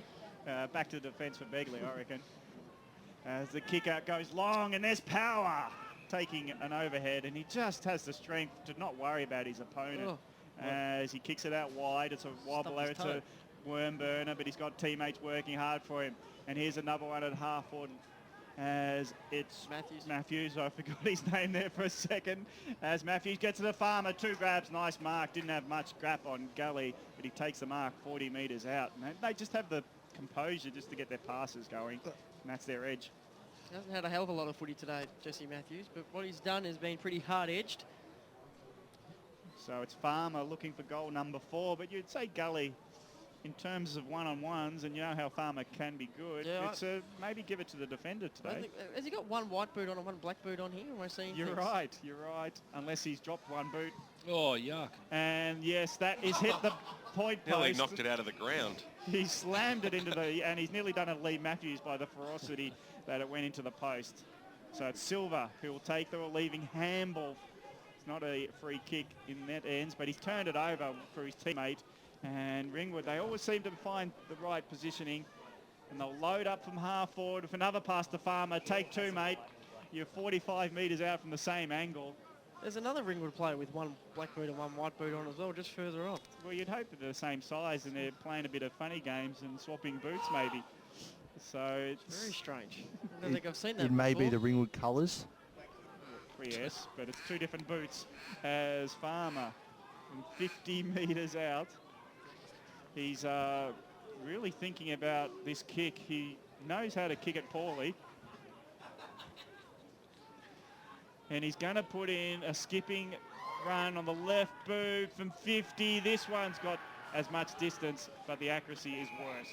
So the left side, he's kicked it out in the full again. No, the umpire let Tate Hickleton creep in right round the side there. So the natural arc, almost Lance Franklin style of Tread Farmer, was affected. Smart by Tate Hickleton. They need a couple of real quick ones here, the Kings, and just maybe BWS. Kick goes towards the Calvert direction. This is where it can start inside the centre square. Takes the mark out in front of Gris, and on the right boot sends it up towards the half forward line. Nicely done there by Henlon to knock it away. And now the Redbacks might have some players out wide. Kansas by himself on the half forward line if it wants to go into that direction where it goes now. He's about 60 metres out. He'll swing around. He keeps the ball low towards the Jordanov direction at the back spot, knocked away by Gully. Jordanov goes in after it again. He did well to release the football, but the umpire said you dropped it, and it certainly was there. So Kicked a lot. thought he got away with it. They've kicked a lot over the man on the mark today, Upper Gully. They've had no handball receives. It's been really stagnant from them. Risley, short passes on for Lee. Got to hit targets if they're going wide. The kick goes up towards Petrarca, who was out in front, had a bit of space right in front of the grandstand out here at Central Reserve. The kick goes up towards half forward. Begley takes the mark and takes off in towards the middle. It was off the side of the boot, but it worked out okay. Here's Maher on the right boot. Sends the ball towards the Hickleton direction. Over the back there, couldn't pull it down, was Murray. He goes after it again. Murray picked up nicely there by Begley. In fact, it was Dirksen that time. Umpire might say play on here. Here's Hickleton who runs into an open goal. And there is life yet left in this game. There's no doubt about that. Or has it been pulled No, back? it's a goal. That was given the all clear. You can see, you saw Hickleton was a little bit narky after that, but he should be proud of those efforts, and the margin is reduced here on the Bendigo Bank scoreboard. We've gone 12 minutes in this final term. Game on. Wayne Brasher, thanks to Choose Tap match stats. Yeah, inside 50, Ringwood 8-5, stoppages nil apiece, centre clearances 2-1 favouring Ringwood, hit-outs 3-2 favouring Upper Gully, turnovers 3 to Upper Gully, 2 to Ringwood. How can stoppages be nil apiece? Maybe he missed the one. Carry the one, mate. So it's Upper Gully who win the centre clearance. They go inside 50. And Dirksen just found himself in back position as the mark's been claimed by Ringwood. They're quick to go. Grandsad side to move it forward. And the mark has been taken by Litkofen, and he's been taken to ground by Petrarca, who says, I heard touched. The umpires didn't say anything, and he's going to say, come back 25 with me. Bring back Soupy Campbell, eh? It'll be remembered for a long time, Brush. And another inside 50. It's a mark inside 50. Put that in your stats book. And the late, this could be a send-off. Burmeister. This could be a send-off as Burmeister was taken late, and the umpire's quick to rush in. And there's only one reason you rush in late. Looks like it might be. It's a 25-metre penalty, It's that's definitely for a 25 because he definitely marked it, and there was no question of that. And the spoil came in late. I'm not sure who the player was. Got the forearm to the face, that's probably fair enough. And it's Risley who's questioning the umpire, saying, well, that was a spoil, but you've got to be in the same time zone. Gee, it's a small 25. That is just, that's heartbreaking to give away a 25-metre penalty when you've just got yourself back to within 4 kicks. So Tim Burmeister has kicked 2, and he's looking for goal number 3, and just to put the buffer on this game, and that is a beauty. Just inside the left post. It's a goal number 15 as they crack 100. Ringwood a 15-10-100, 29-point lead over Upper FERNTREE Gully of 11-5-71. 14 minutes gone. That is the Bendigo Bank scoreboard. He's been terrific. Absolutely. Really good. Around the grounds, thanks to the local Burger Co. While you got a break in commentary, boys. The double hyphen, Keegan Lee Millshorn gets one back for Coldstream. It's a bit of goal for goal. Kilsyth keeping an 11-point margin at the moment, 74 plays 63. Doing a great job, thanks to the local burger company, where he's been many a time. As the ball comes and then a couple of times more. Comes out towards the Tapscott direction. Handball over the top. This is okay. Here's Lee. Can they get the quick reply? Margin 29 points over the top there of Murray. Can he go after it again? He swing around on the right boot. Can he lift his side? He bounces the ball. Can it stay in the end? It drifted across the face and through for a boundary throw in. Begley just needed it to do the old backwards bounce. So we'll have a boundary throw in. Grandstand side of Central Reserve. 29 points is the margin, 100 plays 71. Ringwood have the lead. It's deep inside the Upper FERNTREE Gully forward line. Bouncing football, nicely done there by Headland. In fact, it was the player in Scotty Lang. Through for a minor score. Margin back to 28 points. Wasting no time either. Done that well today, Ringwood. Their kick-ins have been really good. They've taken them really quickly. And they've just gone. And all of a sudden, they're up on the wing. Burmeister finds Maudsley, and this could be coast to coast here as they head towards the half-forward line. Ringwood, little chip kick over the top. This is okay. Patrick Burmeister links up well. Jordan off from a very tight angle, pushes it to the right-hand side. So a quick point reply back out to 29-point margin on the Bendigo Bank scoreboard. That'd be interesting to see back on the tape how many times that Ringwood have gone from their kick-in all the way deep into their forward line without Upper Gully touching the footy. Done it a few times. Yeah, done it 4 or 5, I reckon. A combination of decent foot skills and smart decision making. Yeah. Silver's got it at centre back. He tops it. It gets to the centre circle. No mark taken. They're punching it around, trying to get it go. Gully and Risley try to tackle, but it's Ringwood too strong. They get it inside 50 again to the hot spot, 15 metres out. It's 1v2. And thankfully enough, out the FERNTREE Gully, the boundary line is close enough to see the ball over. So Ringwood have just got boundary side strength in the contest. We'll go to boundary in a second. We're just near the goals here, so we might see if Ringwood could put one more on, and then we'll go boundary side for LifeCare Croydon. It's tap one down, this time upper gully, able to clear. Silver sharked it nicely from the back of the pack. He just clears it to the outer side. Petrarca on the bounce, he picks it up. Hampos is an up and under. He's trying to make Tapscott work for it, and Tapscott just taps it in front of himself and says, boundary, help me out. And let's go to boundary side for LifeCare Croydon. Jack Carroll for Upper Ferntree Gully just went down the race for the trainer. Looked like he was struggling for air there, so I'm not sure entirely what's wrong with him, but yeah, he's just gone down the race. It's all right, he's got 6 months to get over it. Thanks to Dan Joyce, power, knocked down, putting his hand up for a toolkit. There's no doubt about that. Risley, little linking handball up with Lee, who's had a good game today for the Kings on the left boot, kicks it up towards the forward line where Murray comes out and takes the mark. It's a one-on-one situation. Begley out in front on the second grab, takes it, and he'll kick from just outside the 50. Margin is 29 points. Short passes on, it's risky business. Huge fly over the top there by McCann. It comes out towards the Dirksen direction. Is it going to sit up for him? It does eventually. Backwards to go forwards. The kick was half smothered. A terrible one in fact in the end. Matthews takes it, but it was touched, brought to ground in a strong tackle from Hards, and will have a bounce about 25 metres to 30 metres out from goal. That's another example of their poor decision-making up at Ferntree Gully. The kick from Begley on the head of Geordie Whiteman, who's about 140 centimetres. Hards backwards to Grice. Can Grice lift his side? He slams it towards goal, and he pushed it at the last moment. Well, chances gone begging in the last 5 minutes or so, and it all just seems like it might be a little bit too hard from here. 28 points the margin on the Bendigo Bank scoreboard. 18 minutes gone in the final term.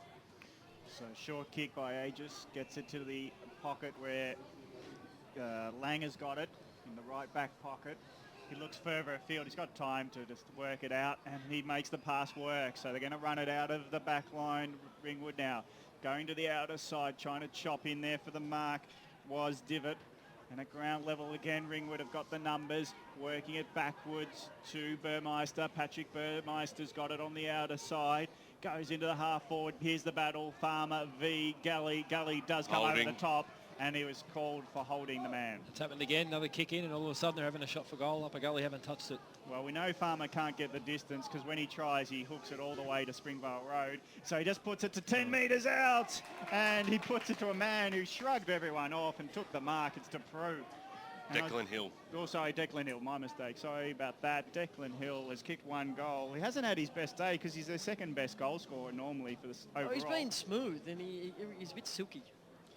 So Hill, who's scored one today, looking to put 16 from 10 metres out. It's no trouble. 16-11 at 107.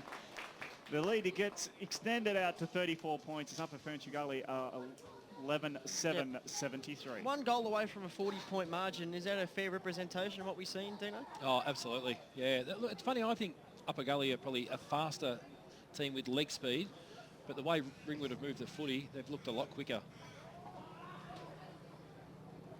So winner of today's game goes through to the second semi-final. As favourites. Next weekend. First semi-final. First semi-final. And play the Basin. It's been what a run for Ringwood it has been for the last 2 months. Comes out, snapped by Matthews up towards half forward. Did a bit of a wrong and but it favourably went into Brown's arms, who kicks it towards the top of the goal square. That tussle again was a 0-0 draw. Tapscott, in fact, it was Divot goes after it. He didn't really get rid of the football, but he copped one in the back anyway. Umpire said no advantage, even though there was a clear advantage. Kim Risley having to hand the ball back. Better look at me. Yes. So Divot off to Silver on the left boot. Must go direct, and the kick was absolutely spot on as well. Maybe this will create a chance for the Kings in the middle of the ground. Grice has it, had to shrug off a tackle, had to fend off another one. Eventually got boot to ball, kicked it up towards the Petrarca direction, who found space. He's about 70 metres out from goal. The short passes on, going towards Hickleton. He used his body well, and he pulled in a strong mark, and he'll kick from about 48 metres. And a pretty difficult angle, but well, they're still throwing all the punches. Hickleton's kicked one goal. to get it back to 28 points. It's a good-looking kick off the boot. It eventually drifts, but a strong mark has been taken by the big man in Jason Godfrey right on the behind line, and he'll have a... Oh, I think he got a 25, yep. So he'll go back and put his side's 12th goal through on the board, and the margin is now back to 28 points on the Bendigo Bank scoreboard. 22 minutes into this final term. Wayne Brusher, thanks to Choose Tap. Yeah, in the last quarter, it's inside 50s, 13 to Ringwood for 3 goals, 9 to Upper Gully for 3 goals, stoppages 2 to 1, centre clearances 4 to Ringwood, 1 to Upper Gully. It's just as good as nil. Yeah, it is, isn't it? Hit outs 4 to Upper Gully, 5 to Ringwood, turnovers 3 to 2, favouring Upper Gully. I got it wrong, I admit it. Yeah, the Kings cross it off your list, Brash. So update from Walker Park around the grounds. Ball's locked deep in Coldstream's forward line. They had a shot on goal just then, made it 9 in the final term. Ooh. If the Kings get the next goal, it's back to 22 points, which is only 2 points more than what it was at half-time. So it's been a bit of an arm wrestle. I think at the end of the day, either side of half-time is where the Redbacks were good enough to win this game of footy. And again, the centre clearance won by the Redbacks as they get it long, but to the left side boundary line. And Brown wins the race, but the boundary line is too near. So just before on that goal, you had Grice, Petrarca and Hickleton, and eventually Godfrey. They were 4 names you'd want to hear a lot more in the first 3 quarters if they were going to play a better game. At ground level, it's Headland who gets the roving ball, gets it inside 50, on the bounce. Carnes runs onto it. He's got a couple of pursuers. Silver gets pushed off it, and Ringwood, they do their strength play really well, and Farmer holds it into the 50-metre arc. As we've got our tech guys just standing right in the way of the play, so that's fantastic. 70's 50th volley. So it's ground level. Luckily, he put a TV up for us. Notice how the yellow ones are always left to last. Yeah, he doesn't share. But they still get eaten? You notice he doesn't share his mints either, do you? So Ringwood are trying to push forward. Stuck in his benches. 50 metres out. That's for sure. Patrick Burmeister looked to hand pass to a teammate, but it was tight, congested work where the flying kick temporarily clears it. Here's Ringwood all alone. They seem to find space and know where the ball lands. And no, the umpire calls play on. Must have been touched off the boot. So going back in the centre corridor, they keep the ball in hand, the Redbacks. And Davis has got it. He's pointing and pointing. I'd like to see him play a little bit slower at times, Ringwood. They play so fast. And maybe next week against the Basin, maybe play a little bit slower at times when they've got control. They're a bit frenetic, a bit full of the gate. They are, yeah. And that is a great pass to Cairns, who was standing all alone in the pocket. And you wonder how a big man he's unseen, but he drifted off to the pocket and he's marked it very tight on the line. So it's going to be one of the most impressive kicks for goal of the day. And the sting is definitely out of this game as we tick toward 25 minutes of this 4th quarter. Ringwood will advance. Let's see if they can get another goal on the board before the final siren. It is to the right, and a minor. It's out in the full, so not kicking well from that side, but it's a great game for the Ringwood forwards. The score remains 16-11-107, Upper Frenchy Gully at 12-7-79. Margin back to 8 points. Coldstream peppering. Rafferty misses a shot, makes it 8 points, 24 minutes gone final term. Still in favour of Kilsyth. Dyson, we needed a caller out there, and we can just cross and take our call over there. Well, I'm doing that vicariously through Aaron Hurl at the moment. Short pass by Toole. Found his teammate in Jason Divot. Gee, that's a big word, vicarious. He doesn't know what it means, but he can say it. I've got dictionary.com open on the Short computer. passes on. It's chopped up beautifully by Headland, who just slams it home. And that is the icing on the cake. 34 points is the margin out here. And Ringwood are going straight through to the first semi-final next weekend against the Basin. Yes, back out here on Sunday at Central Reserve. Well, they've certainly come to play today and they've presented themselves very impressively. Yeah, they've just muscled FERNTREE Gully, Upper FERNTREE Gully, away from the scoreboard pretty much every single quarter. They've just gradually built on the lead. It's been a 4-quarter performance from the Redbacks, I think. I don't think they've really had a patch where they haven't played good footy. Every time that Upper Gully had been able to string together maybe 1 or 2 consecutive goals at the most, they've been able to fight back with a couple of their own, usually 2 or 3 at a time. back in the middle. Wakey, I wakey, eggs and bakey. fell asleep on the job there. And thanks for waking me up. More like hands off sneaky. As it's luckily enough and often enough, it's a secondary ball up in the centre of the ground. Shepherding decision in the ruck contest, and Power's just too big for Calvert to overcome. And Power gets a free kick. He dumps the kick out wide to the wing and run down. Nicely done as Greg was trying to go all the way from the wing, but the tackle came from half forward, and Whiteman claims the free kick, gives it to Tapscott. So on the outer side, they get it inside 50, but there's a defender dropping back who slightly got pushed underneath it, and it will be Tim Burmeister who takes the free kick as Hickleton came in too late. Tim Burmeister's asked to play on, and his kick's a bit too close for comfort around the line, but his teammate helps him out and says it's touch. No, free kick pushing the back. It's going the way of Aegis. Any updates from Walker Park, Dyson Baker? Another rush behind, back to 7 points. So on the outer side, it's Ringwood on half back. Another short pass, but it's hotly contested. The bounce of the ball once again, it suits the Ringwood team who put themselves in good position. Copped one high there, Lvovkin. And he doesn't get the free kick. You really perfected saying that name now. It's really rolling off the tongue. Because it sounds like vodka. Go for a BWS to finish the game off, I reckon. A little bit of a hold in play here. 27 and a half minutes gone. 35 points is the margin. Hyde brings it in, picked up there by Headland. Bangs it on his boot out of the danger zone, and it's been solid today. Gained a valuable 35 metres, totally agree. Siren, Kilsyth have won. Kilsyth 11-8-74 have won by 7 points over Coldstream, 9-13-67. Spent all of about 5 or 10 minutes inside Coldstream's forward half late in the game. Well, exciting stuff out at Walker Park. Here's Grice now for the Kings. Archer's the back. Oh. Well, he needs to get rid of it. Oh, he might have been pinged for going too far.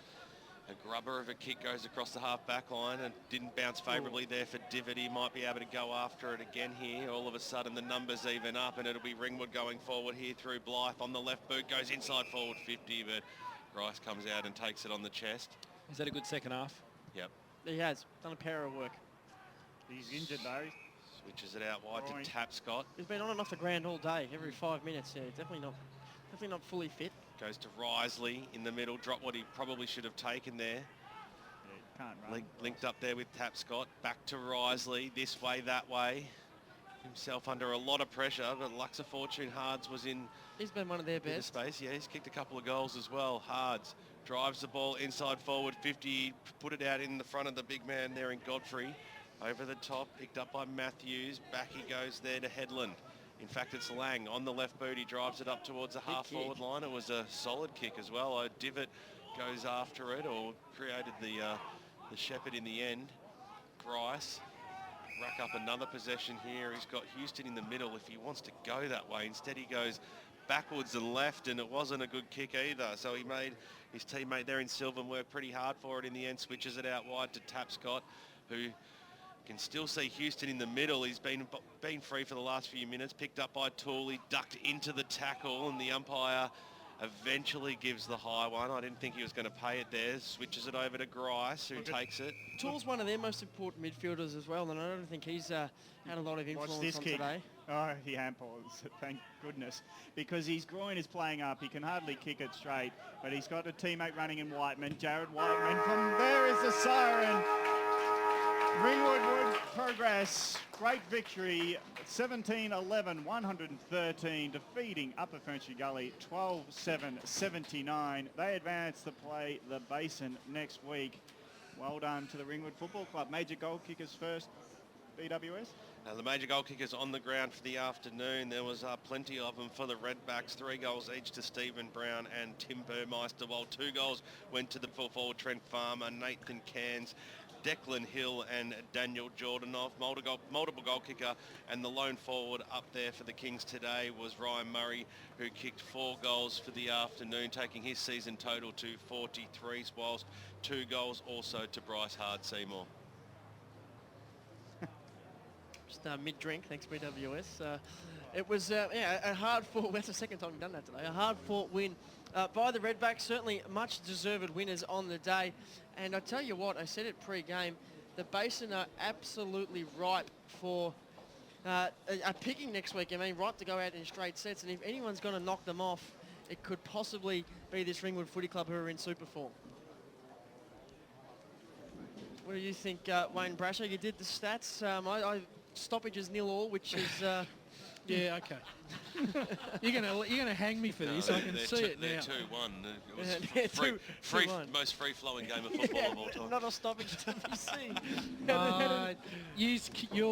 You'll all keep. That's what happens when you go to the canteen halfway through the quarter. Yeah, I did. Yeah. Okay. You did a great job, mate. Okay. All right. Finishing it. Well, the final stats, I reckon. Oh, we're not going to get any more. No, you're not. Okay. Inside 50s. Ringwood 57, Upper Gully 47. Stoppages for the match, 14 to Upper Gully, 6 to Ringwood. Centre clearances, 12 to Upper Gully, 17 to Ringwood. Hit-outs, 17 to Upper Gully, 38 to Ringwood. Turnovers, 19 to Upper Gully, 16 to Ringwood. Yeah, that gets me, that turnover stat, because I would have thought that Upper FERNTREE Gully, there was a while there where they were consistently just giving the footy back. Yeah. And Ringwood were able to make them pay. Yeah, look, the efficiency, Ringwood, really, 28 out of 57. So they, 50% rough conversion for them, going inside 50 on conversion, Paul. That's a pretty good stat for that day, for the day. Yeah, look, we were treated to some seriously good kicking at goal. I think the final score, which has already been ripped down off the scoreboard. Yeah. Has anyone got to read it down? Yes. 17-11. I don't think it does justice to the way they actually kicked the goal. 17-11 to 12-7. Probably a disappointing end to the season for FERNTREE Gully. One of the things that I thought throughout the year was their Achilles heel, was their ability to beat a side in the top 5, which they only did once, and they've now really paid the penalty for that. And I think that, and at the end of the day, they just couldn't run. They were struggling out of the midfield.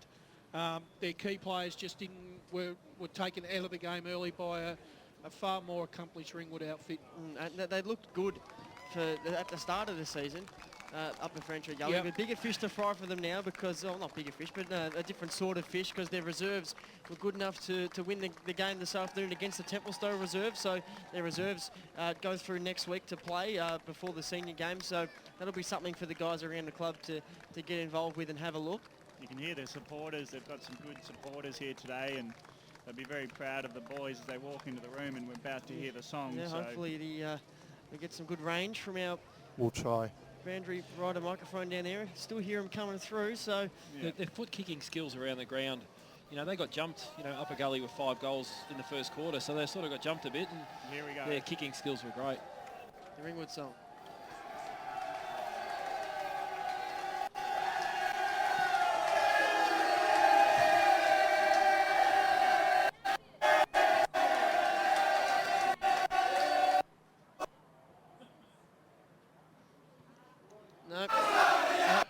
In and out. It'll One of the interesting things there, Paul, was Chad Rogers went over and had a talk to the Ringwood team. Something you don't see much of nowadays. Did he really? So he addressed all the senior Ringwood boys. I wonder what was said. We'll have to ask one of the boundary riders who could probably still hear us, but they're cutting in and out. So make sure, fellas, if you do grab someone to have a chat to, you drag them outside of the rooms, closer to the fence near the boundary line if you can get them there, because we could still hear you when you were there.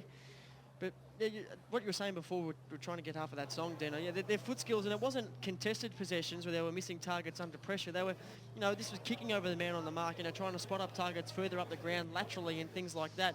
They were dropping short. There was outside of the boot type crap that was just flying left, right and centre. It was probably the difference in the end because they weren't able to actually string together consecutive chains of possession, which you need to kick goals. Well, that's what Upper FERNTREE Gully are good at, using the ball around the ground, and they start a lot of their attacking moves from half back. They've got a lot of good smalls. They spread really well, but it just didn't work for them today. And Ringwood sort of opened them up a lot of the day. Davis Harrigan, thanks to LifeCare, is down boundary side. Yeah, I have Trent Farmer here, captain of the Ringwood Redbacks. Firstly, congratulations for making it to a semi-final 1 week further. What was it like out there? Simply because the finals, they just step up a whole gear from the normal home and away season. Yeah, definitely. It was very intense coming into today. We haven't played finals since 2012, so yeah, the boys are looking forward to it, and we put on a show, so it was good. One thing I really noticed was that the condition of the ground today was just spectacular. It made it a really fast game, and it made it a really good game for goal kicking. Is that something you strived on for all season, given that you put 17 goals on the scoreboard today, and not just that, but a host of different goal kickers? Yeah, definitely. The ground suits us perfectly. Like, it's big open space, big winds. So we just, based our game on just the ground kicking goals. As you said, 17 goals would probably win any game. So yeah, it was good. Nothing else from me, boys, so I'll end the questions over to you. Yeah, Trent, congratulations on a fantastic win in a big elimination final, mate. The Basin next week. The first question I'll ask you is, we saw Chad Rogers having a chat to your boys after the game out on the ground. What did the opposition coach have to say? He just congratulated us. He just said to us kind of that we can go far in the competition, which I believe as well. So yeah, he just kind of said, you boys put on the show today, just pants us kind of thing, and yeah, it was good. You like to hear that from an opposition coach? Definitely, yeah, definitely. Yeah, it's almost the biggest form of flattery. Davis touched on the spread of goal kickers. You started on fire, 2 quick ones, roving style from you, left foot round the corner business out of the stoppage. But you had guys like Burmeister who floated down there all day. I thought Jordanoff was great leading up. And young Nathan Cairns, he didn't have the rewards in front of the scoreboard, maybe even in terms of possessions, but guys like that who are working hard for each other probably mean that you guys can kick the 17, 18 goals. Yeah, definitely. Just a spread like that, it's good. It's not just Turtle or myself, like Declan or myself kicking the goals. So to get a midfielder like Burmy to come in and kick a few, and then Cansey to step up and kick a couple, it's just, it just makes the job a lot easier for everyone. And what about Stephen Brown?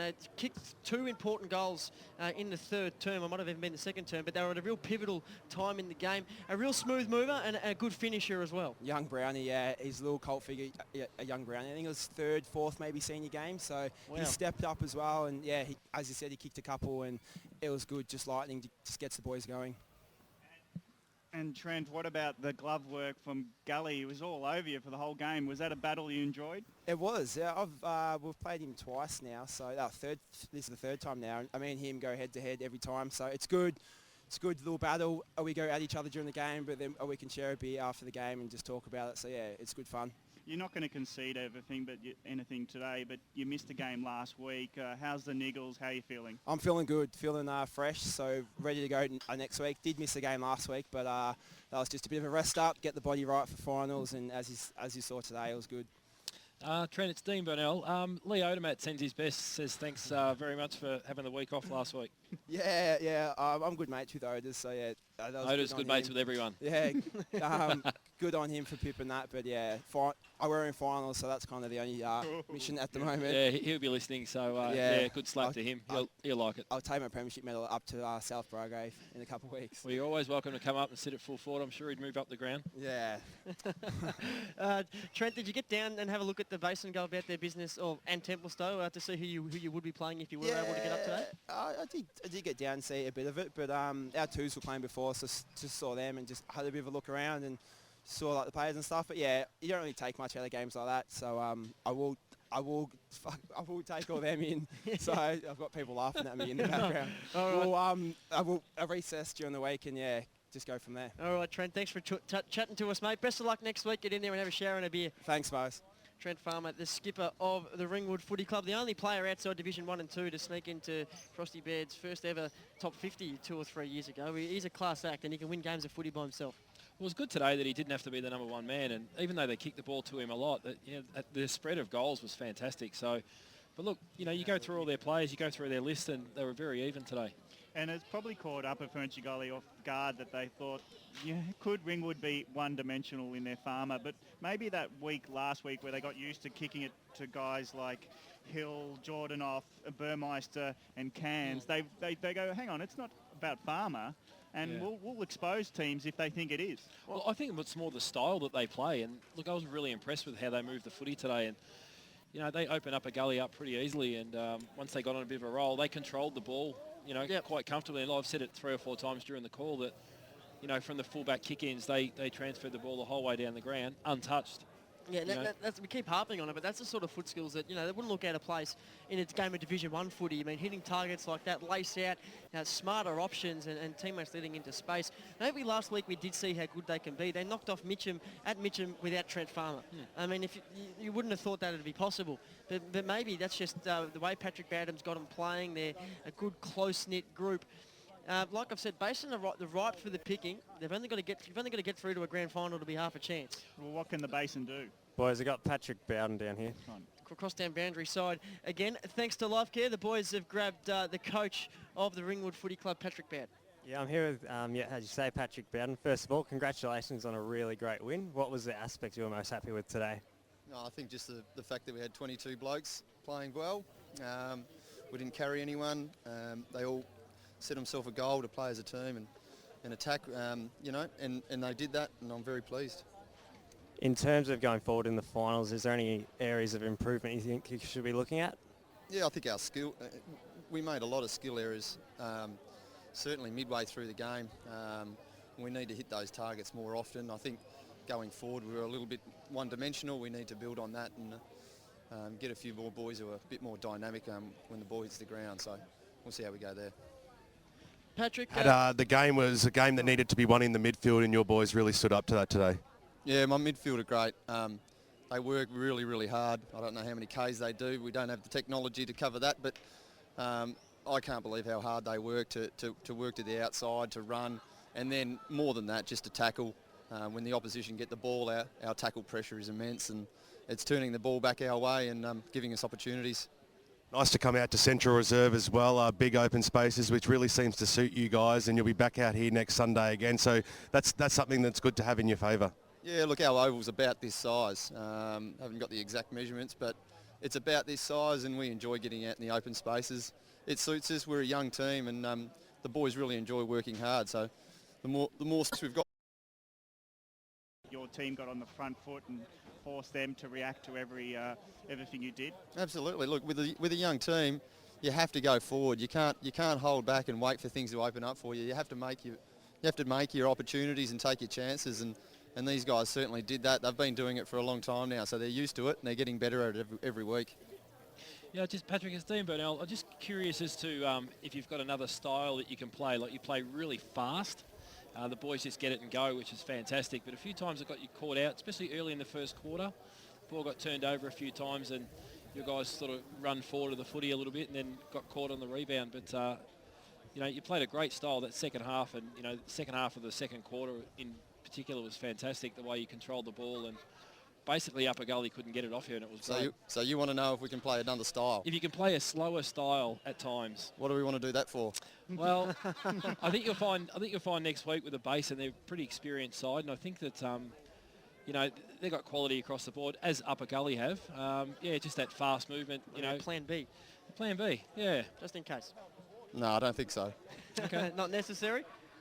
I wouldn't have thought so. No, not the way you played today. It's certainly hard to argue with that. One quick one, Patrick. Do you think the confidence that your side have is rattling teams above you? You sort of had this run now that it seems like you're almost more than a smoky now. Do you feel that confidence manifesting through the team? Yeah, the confidence has been building over 2 months, 2.5 months really. We come out every week expecting to win. We come out every week expecting 22 blokes to do their job, so they're doing that. And Well, Pat, thanks for joining us after a big victory for the Ringwood Football Club. It's a massive run that you guys are on, and it's great to see all the supporters down here lapping it up as well, because it's another week into the finals, and all the best next Sunday. Thanks a lot. It's great for the club. It's a great club, and every game we play is fantastic for the club. Patrick Bowden, the senior coach of the Ringwood Football Club. Thanks, boys. Get up back up here, quick, smart. BWS, we've got our 3 2s and 1s to go through, and as our head commentator, we'd like you to be involved in that. Brasher, were you watching closely enough to be able to parlay 3 2 1 for us, or you'd rather not? No, I'm quite happy to put my 3 2 1 in, Paul. Yep, we'll go 1 2 3. Actually, go from the bottom up. Yeah, I'm going to give my first vote. Apologies to Liam Gully, because I thought he did a fair job on Trent Farmer, keeping him only to a couple of goals and made it competitive. I thought he was one of Upper Gully's best players. I'm going to give one to Paddy Burmeister. I just thought all around the ground, I just thought that he provided that run through the midfield for most of the day, and you know, I was really impressed with his performance. He's a very mobile sort of footballer. He can play, you know, I think he can play centre half back, centre half forward. I've seen him as a junior. He can take games apart, and once again, I thought he was good today. Yep. Timmy Burmeister, I thought it was outstanding. Once again, he's had a fantastic year. He's marking, the way he moves around the ground, he just covers the ground without even, you know, 1 minute you see him down at half back, very much like his brother Patrick. They just know how to, you know, run that midfield. And 3 votes to me. The big man, always got to have a big man in a final series, and Ben Power came to play. 3 for me. Yep. Well, I'll just go next because I'm going to agree with most of what you said then, but I'm going to switch it around just a tad. Patrick Burmeister 1, Power 2, and I'm going to put in Tim Burmeister as 3, just because you've got to have that grunt work, and that's what put him on the front foot. Yep, certainly. Dino, how did you see? Yeah, pretty similar to you guys. I thought Headland did a power at work today, so I had him as the 1. Yep. I had, Burmeister, Tim Burmeister for 2, and the big fella, Big Power, he was terrific, other than a couple of kicks that went astray, but the rest of the game he was awesome, especially when he went forward. Yeah. He conked a couple of big marks, he was good. I was about to say, he was able to put his stamp on it up forward. My 3 votes... I'm going to agree exactly with what Dino went there as well. I just thought I'd throw it in. Oh, okay. Thank you very much. That makes my votes not necessary, so don't worry about it. No, you've got to still do it. Well, I actually was going to, even though Upper FERNTREE Gully lost, I was going to try and slip in Rhino Murray for a vote. He kicked 4 goals, probably only had the 10 to 12 touches, but every time the footy was kicked in his direction, he made good space, and you know, he's going to be a good footballer to watch for years to come. I thought Tapscott was good for them as well. Yeah, he was. Yeah, old receding hairline. He was fantastic. I gave 2 to Power, and I was going to give 3 to Burmeister, Timmy Burmeister. Stones, glass houses, that sort of stuff. Pot kettle. No mirrors at home, mate. Pot kettle. Yeah, I was going to give 2 to Power and 3 to Timmy Burmeister, because I thought Timmy Burmeister's clearance work was top notch. But Benny Power, he gets the goal today, our Trojan workhorse player of the day, and well deserved. Yeah, he was absolutely fantastic. He covered a lot of ground. He won a lot of hit-outs as well. And, his disposal is very clean for a big man also. So, like the way he goes about it, like the way that Ringwood go about it as well. This ground definitely suits their style of play. Their midfield was well and truly on top today. And can they win the flag, Dino? No. No. Is that because Patrick Bowden... No. ticked you off? No. Look, I've seen a fair bit of Templestowe this year. Best team in it. And but no, I just think that they play a good style, Ringwood. And what I was trying to say to Patrick was, if another side comes up with a different tactic, have they got another way to go? Can they play a little bit slower if a side floods back into their forward half? Now, they got back in front of Farmer today, so it sort of made them go a little bit wider. But, flip side of that, their ruckman, Ringwood's ruckman today was fantastic. He can keep that form for the next 3 weeks. Gee whiz, it's always just nice. got to keep it going. And like I said to you before, if they make the grand final, well, they're already halfway there. They're a 50-50 Well, they've got to get in there, mate. They've got Yeah. the Basin who, okay, they mightn't be playing their best at the moment, but they've got quality across the board. And, they can kick it 8 or 9 goals in a quarter at the Basin when they're up and about. So as much as I don't really like them, you've got to respect them. But, again, ask me if they can win it. You've got Mitcham, a great side.